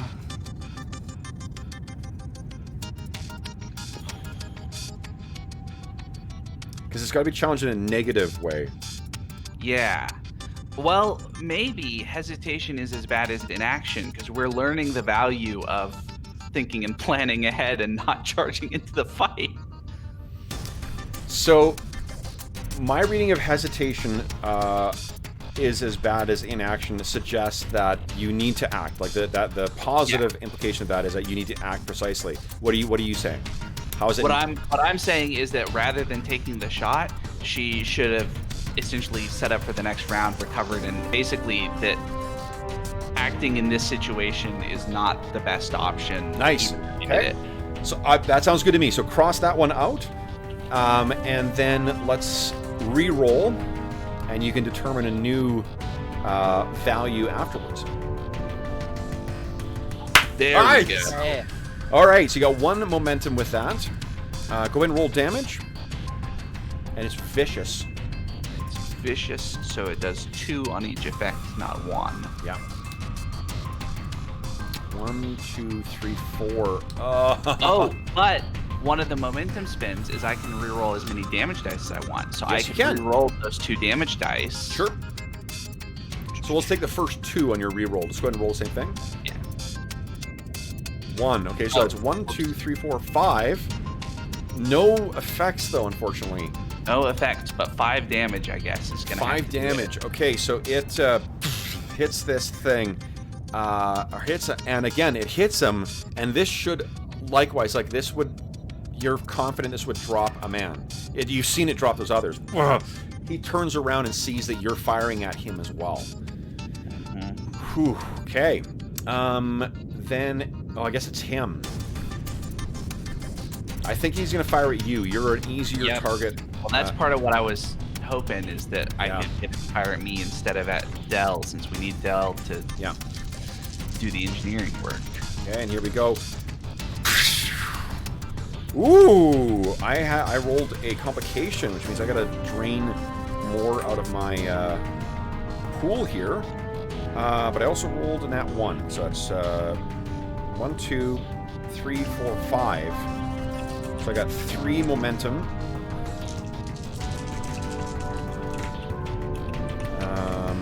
I'll spend one of those to re-roll the damage dice that didn't come up with anything. So it's 1, 2, 3, 4, 5, 6, 7 as it hits you. Are you wounded to Pro? Yes. Okay. So you... yeah. Wow! You get up and you blast it. He turns around and fires this thing, and Tuprel is knocked down and is unconscious. I'm not just unconscious, I am bleeding out, dying. Oh yeah, because it's lethal. It's a lethal attack. Okay. Then it is... Let's see here. You do, Zhang. I get a... you can use it, but I get a threat every time you use lethal force. Yep. Okay. So, although I guess at this point, 1 extra threat is really, matching a forest fire. Okay, so he is fired. That means we have 1 left over. We've got LaSalle to go, right? What is LaSalle going to do? Guys, what do you think? You're the commanding officers. You outrank him. LaSalle does get an extra dice when he's doing anything on his own ship. Could have him try for the next stage of the engine repairs. Next stage is prime matter antimatter injectors. It's a daring plus science task with a difficulty of 3. His daring and science is 12. Daring and science is 12. And he has a focus that applies. And he has a focus. And difficulty 2, right? Because of our bonus. Yes, difficulty 2. That's right, yeah. And he gets an extra dice because it's related to his ship. Yep. So we'd be 3 dice for free. 3 dice for free. Yeah, does that seem like good for you guys? Yeah, a good idea. Roll 3? Yeah. Okay. Yeah. Here we go. 1, 2, 3, 4 successes. So he actually dumps 2 momentum into your pool, and the prime matter antimatter injectors are back online. The final task to be completed is to stabilize warp field. So we generated how much momentum? 2 momentum. And did we use the one we had in there before, or no? Yes. Was there 1? We were at 0. It was 0, okay. Okay. Now, guys, it is the end of the round, top of the round. Now, normally one of you guys would go first, but I'm going to spend some threat to go first. Because seeing these things come back online, Sub-Commander turns his gaze on LaSalle. Fires. 1, 2, 3. So he hits with 1 momentum.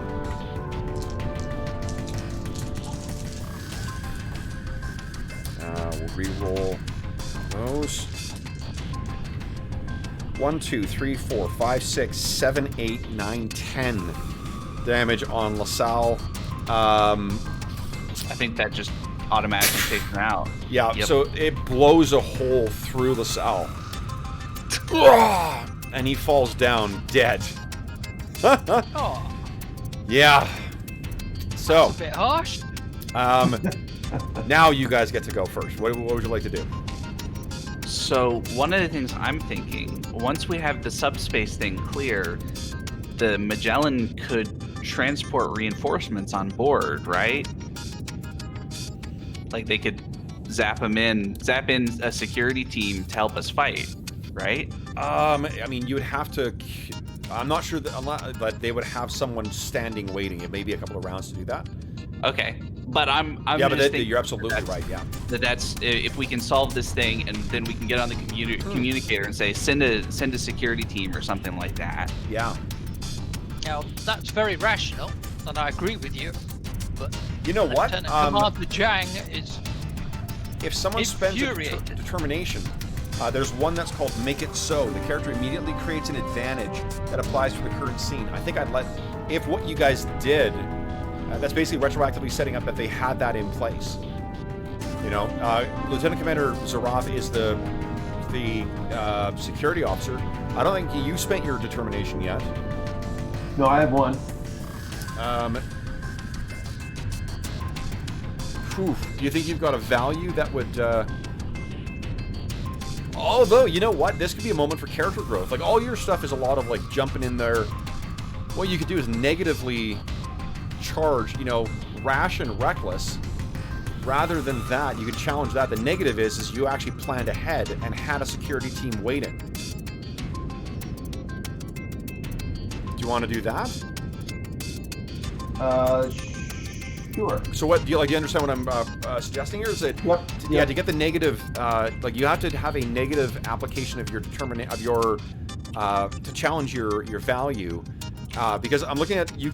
I'm not sure there's a positive spend for any of these. Lead by example, fortune favors the bold, rash and reckless, proud daughter of Andoria. I don't think any of those suggest. I'm going to plan ahead so that if you hear from me, you're immediately transporting over to help me out. That strikes me as I can handle this shit myself, which is why I'm suggesting a negative one. So in other words, you can spend determination if one of your values is in line with the narrative control that you're wanting. Exactly. And if you don't, then you have to change the value to make it in line, but then the value stays that way. Yeah, you challenge that value to be a negative influence where, like, I should have done this, and you automatically generate a point of determination, and then you can spend it.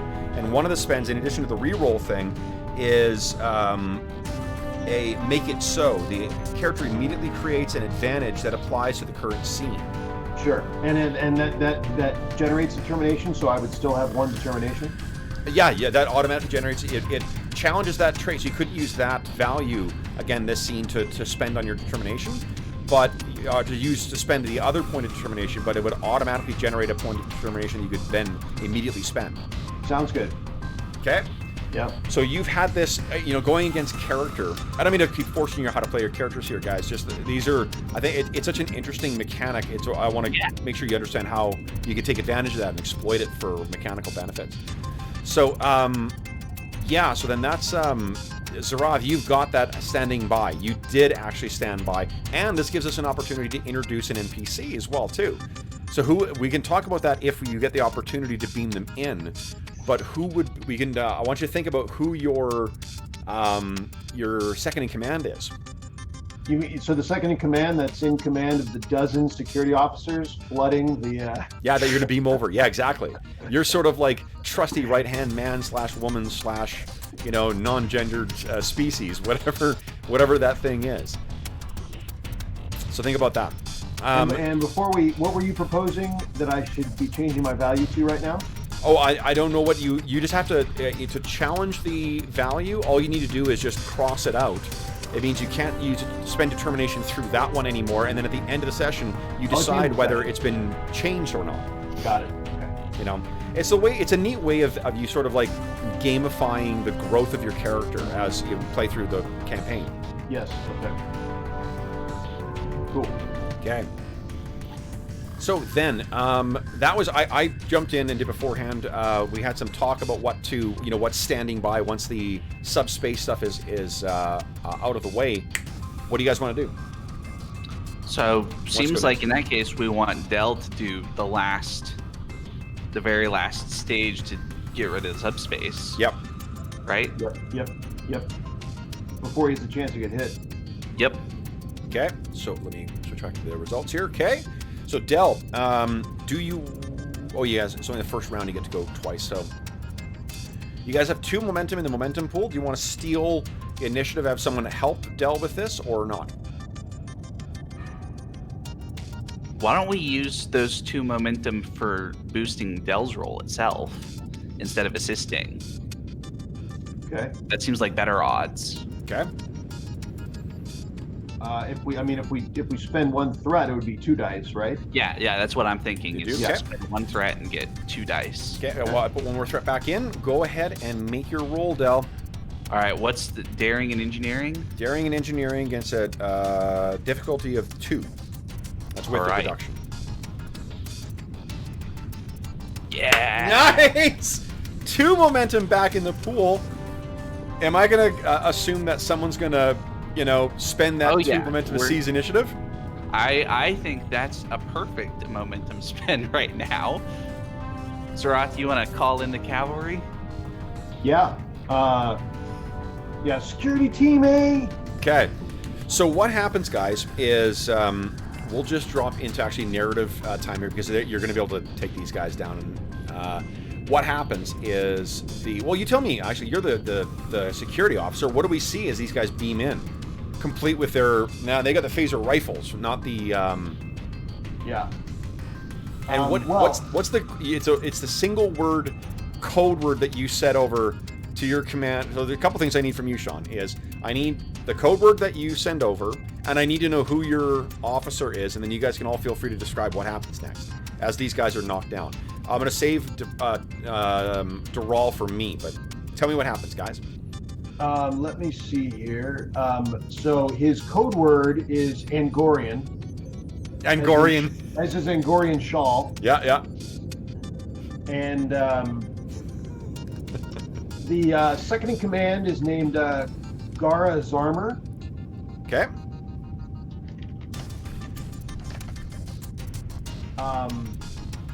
Who I've had my eye on for some time. That's going to save the day. Starfleet's bacon at some point. Yeah. And because I'd already my next move. What species is Gara? I need some help. So my Starfleet species are. I know the obvious ones that we're already dealing with. But what are allied? So other ones, like more obscure ones, would be things like Bolians, who are these blue-skinned dudes with kind of like a ridge that goes up their head. The pig-like Tellarites from the original series.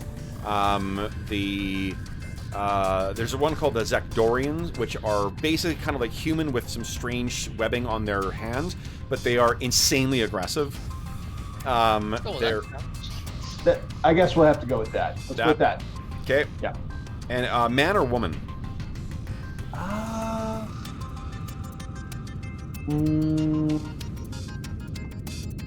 We'll go with a woman.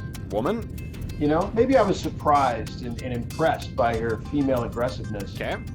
And what in the film version of our campaign, who is Gara played by? So like an actual actress? Yeah. Actor? If you don't know the name of the actor, you can just say the character from whatever you're thinking of, too. Oh, people can make suggestions here because my Star Trek knowledge is limited. But they look like humans basically with like webbed whatever. Hands. But you're saying someone that's actually played a role in a not on Star Trek, no, like anybody. Oh. You can grab anybody from any time. I've cast Oliver Reed as a Andorian multiple times because I love Oliver Reed and he's makes a great Andorian security officer. Anyone can throw out suggestions here. Sigourney Weaver. Oh, perfect. Love it. Yeah. There you go. Okay. So that's who we know is coming over. What do we see as these guys beam in and then quickly, take down the Romulans? Because my next move was going to be, then I'm just going to narrate it this way. I was going to go with Fortune Favors the Bold, and I couldn't hit this guy. I was hitting this guy, and it wasn't having any effect. Yep. And Zarath is actually more of a melee guy than he is a range guy, and that has barely come into play. Yep. So and he's pretty badly injured actually. So he was going to drop in and go. Go all. What's it called? He's going to go all Ushan on this guy. Nice. There's an Ushan melee discipline And he was, you know, he's like, you know, whatever. I'm gonna get hit. You know, I'm going down. Yeah. Basically, I'm going down either way. The way this fight's going. As So you he's get into gonna- this guy, like what you do, Yeah. you start, you know, fighting him, and you know that Romulans have, like Vulcans, they have more, like they're stronger than what humans are typically. But I mean, you're Andorian, and Andorians are, you know, used to this. But even for a Romulan, even for a Klingon, this guy is incredibly fucking strong. Like, there's a couple maneuvers that you try that, you know, that involve, what do you call it? That involve, like, application of force, kind of like, you know, Andorian judo or something like that. And he's so strong. He finally, you know, you're about to take him down. You try to adjust your technique to try and account for this thing's unexpected strength, but he kind of grabs you and tosses you, you know, original series style across the room. You kind of roll on the ground, and that's when all of your allies kind of, you know, fire these pulses of stun on him. Still doesn't go down. So they ratchet up as high as they can and kind of hold stun on it until it falls down. And as he hits the ground,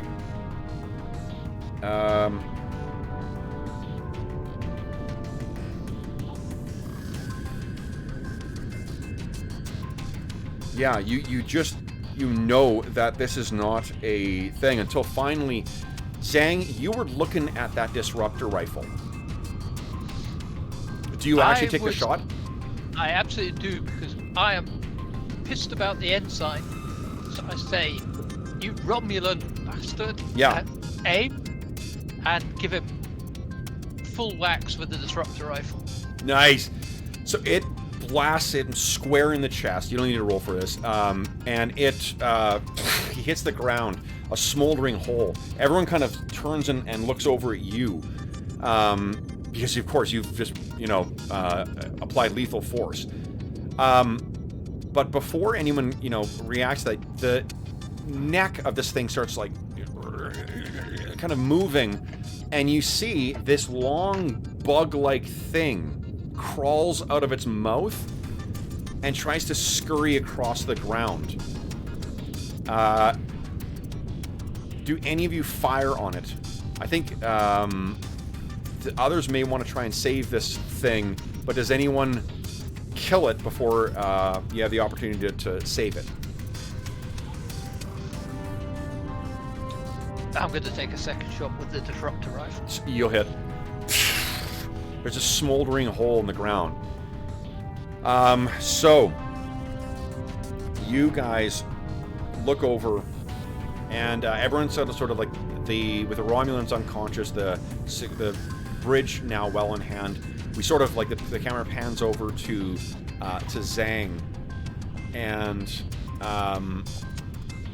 one second here. Kill this.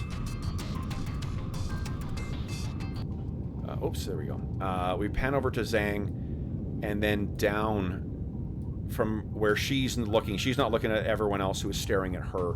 She's looking down at the body of Ensign LaSalle. Our scene kind of fades to black. We see one of those classic shots from outside the Magellan. You know, it's drifting in space. We hear the hum of its engines, and we cut inside, and it is in the captain's ready room, off the main bridge. Lieutenant Commander Zhang, Lieutenant T'Pral, Lieutenant Commander Zaroth, and Lieutenant Dell are all sitting there. I don't know if you guys have had probably time to, well, obviously you've had time to recover, you know, but we can tell from sort of the scruff and shit on your uniforms that this is fairly soon afterwards. And the door opens and the captain walks in.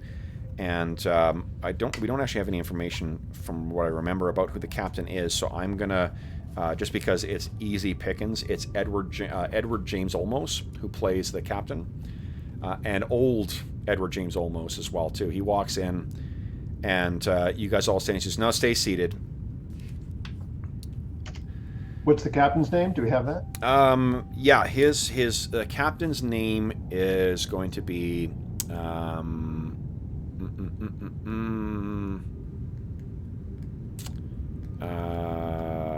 Captain Rivera.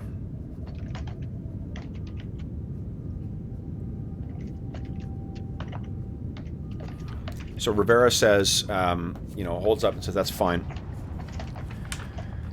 So, I apologize for calling you in so soon. I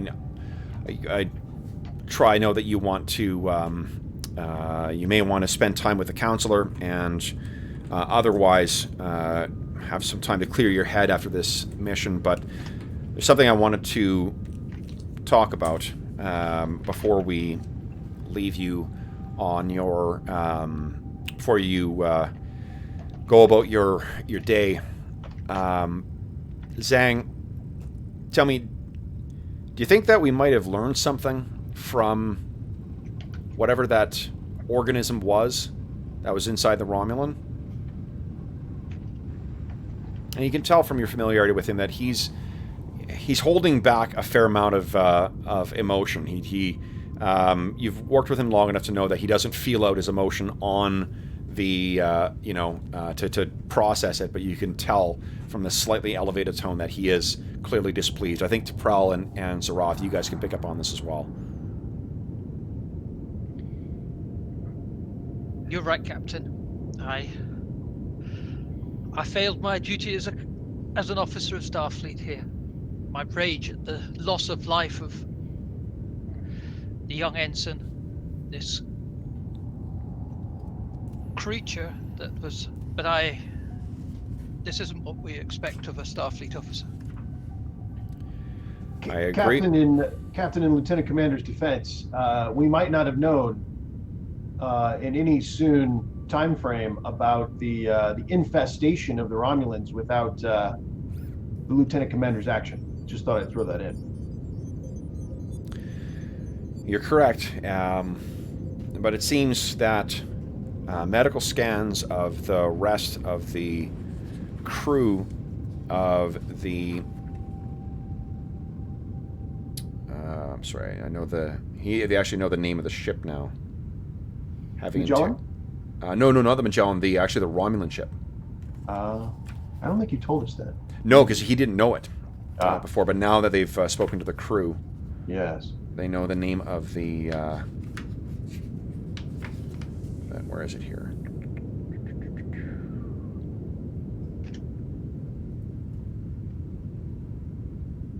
The Odysseus. The crew of the Odysseus was called.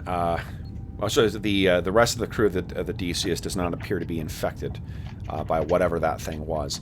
The doctor's preliminary, or T'Prel, you've done, I think actually, you're the doctor here, so you've done a scan of this thing's anatomy, and you've done a comprehensive scan of the rest of the Romulans.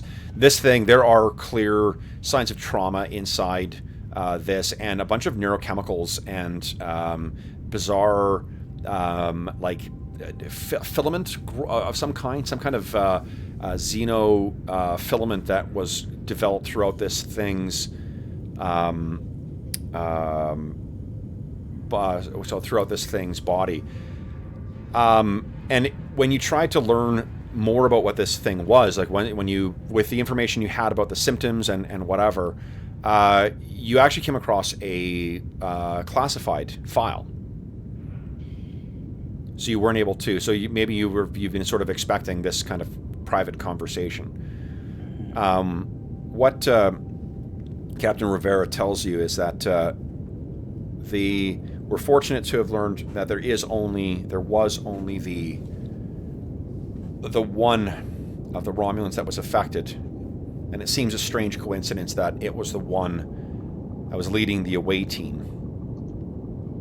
I've read your report, and I understand that the Odysseus left for a Klingon station after receiving a signal, leaving the rest of the crew behind.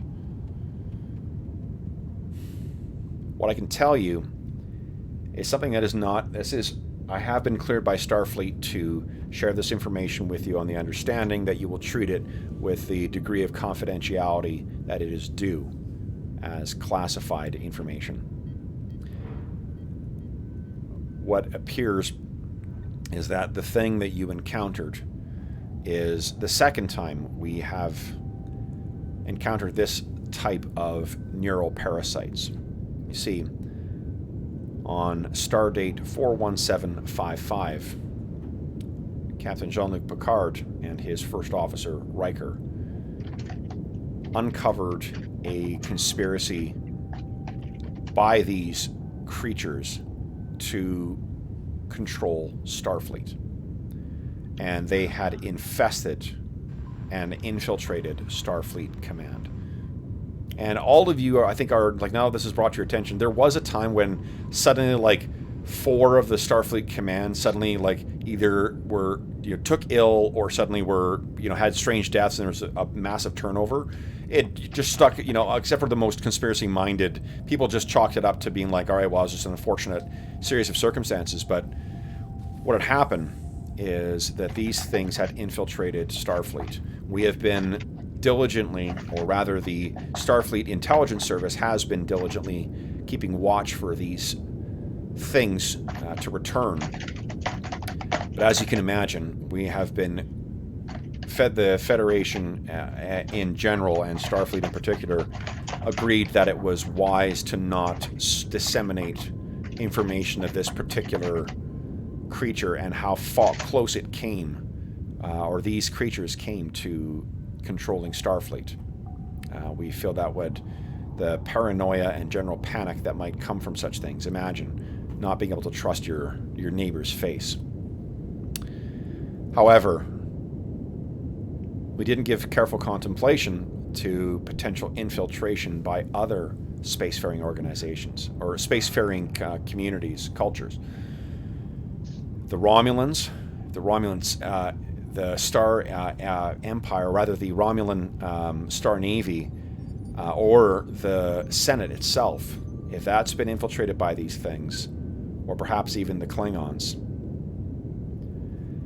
If these things in some way, we have no evidence to suggest this at present, but if these things somehow manage to infiltrate the upper echelons of both the Klingon Empire and the Romulan Star Empire and turn them against the Federation, consequences obviously would be, well, catastrophic.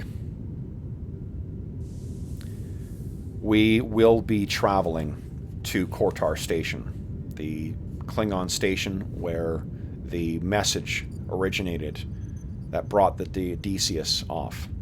We have instructions from Starfleet to travel to Kortar Station and uncover whatever involvement these neural parasites may have in this, and what their interests were in the Alcibiades. Any questions? From the file, Captain, is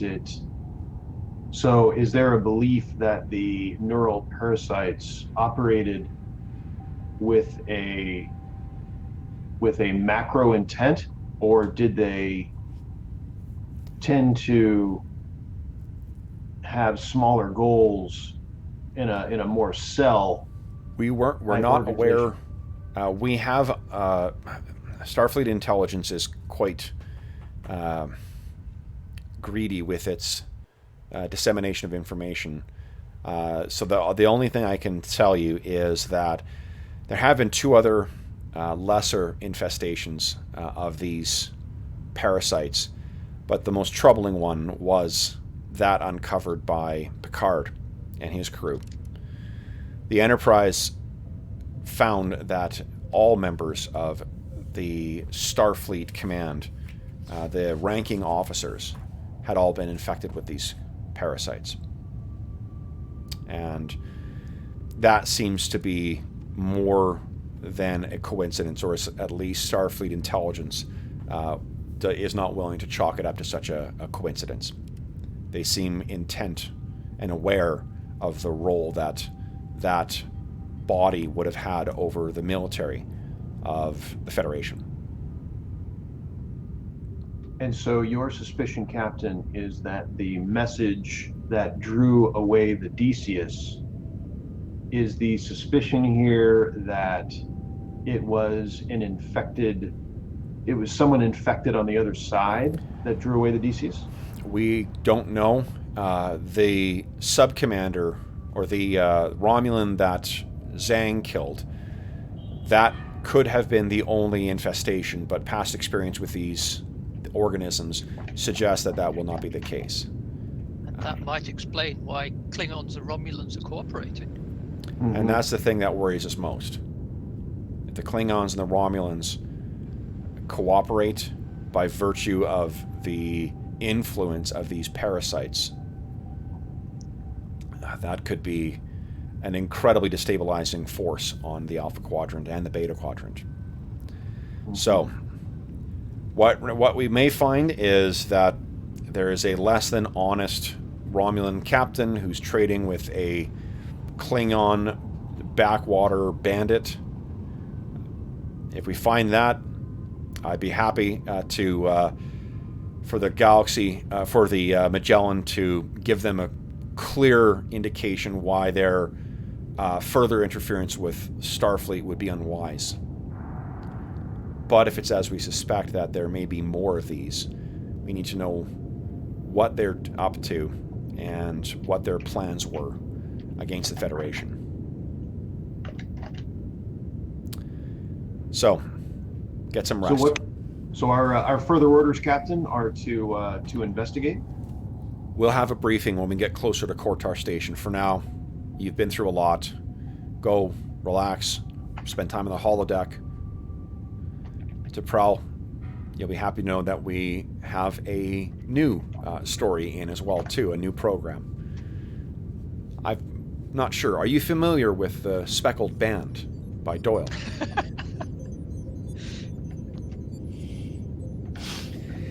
So he turns and says, take your time when you want to leave if you want to discuss amongst yourselves. And as he gets to the door, before it opens, he says, oh, and Lieutenant Commander, I would have done the same thing. He turns and walks out. And you take from that what you will. He's not just patting the back of, like, good job to break the regulations. I think he's saying more that he would have broken regulations and paid the consequence for having done so as well. So, this leaves our 3 brave officers, along with a very silent Del, because his player's not here, contemplating the experiences they've been through. Some of them have seen their values challenged on this mission. What happens next? We see our camera pan outside of the Magellan. We see our heroes through the window, sitting at the ready room table, and it appears that they're beginning a conversation. What that conversation consists of, we'll find out in our next episode. So, for those listening at home, thanks so much for joining us for session 4 of our foray into Star Trek adventures. As always, if you have any comments, questions, or concerns regarding the session, please don't hesitate to leave a comment in the comment section below, and I will endeavor to reply in a timely fashion. Alternatively, if you have any... alternatively, you can also reach me on Twitter. My Twitter handle is Dungeon Musings. You can also reach me by email, and my email address is dungeonmusings@gmail.com. But nowadays, the best way to get in touch with me and all of our players is on our Discord server, the Dungeon Musings Discord server, which you can access or find a link to in the description of this video. We have channels dedicated to all the campaigns that we're running on the channel, including this one. And you can feel free to join us and chat about this campaign or any other campaigns we're running or any other gaming-related stuff you may want to. In addition, you may notice that there is a link to something called Heroes Save Villages in the description of the video. That is the charity fundraising campaign that we run on the channel. We don't run any ads. We don't run a Patreon. If you are inclined to toss some bars of gold pressed latinum in the direction of the channel, you can consider clicking through and learning more about the charity initiative. The initiative benefits the SOS Children's Villages International Charity, which is a really terrific charity that is active in over 130 countries, benefiting over 80,000 orphan and abandoned children around the world. It is a really terrific organization that you can learn all about through on that link. And any donations that you make there go directly to the organization to help out those them provide those services, provide the support and the loving environment that these kids otherwise would not have. I don't want anyone to feel obligated, of course, but if you are inclined to toss any bars of gold plus latinum, if you want to part with them from your Ferengi greedy fingers, that would be the direction I would encourage you to follow up. Last but not least, I want to thank my brave players. So, Sean, Arlen, and James, thank you so much for joining me on another Sunday to be back in the Final Frontier. This was a really fun session, and every time I run this game with you guys, I love it more. No, thank you. Great. Thank you. Enjoyed it a lot. Awesome. So then, until next time, for those who listen to us live, for those who are listening to us later, thank you so much for joining us. And until next time, until we see you again in the Final Frontier, happy gaming.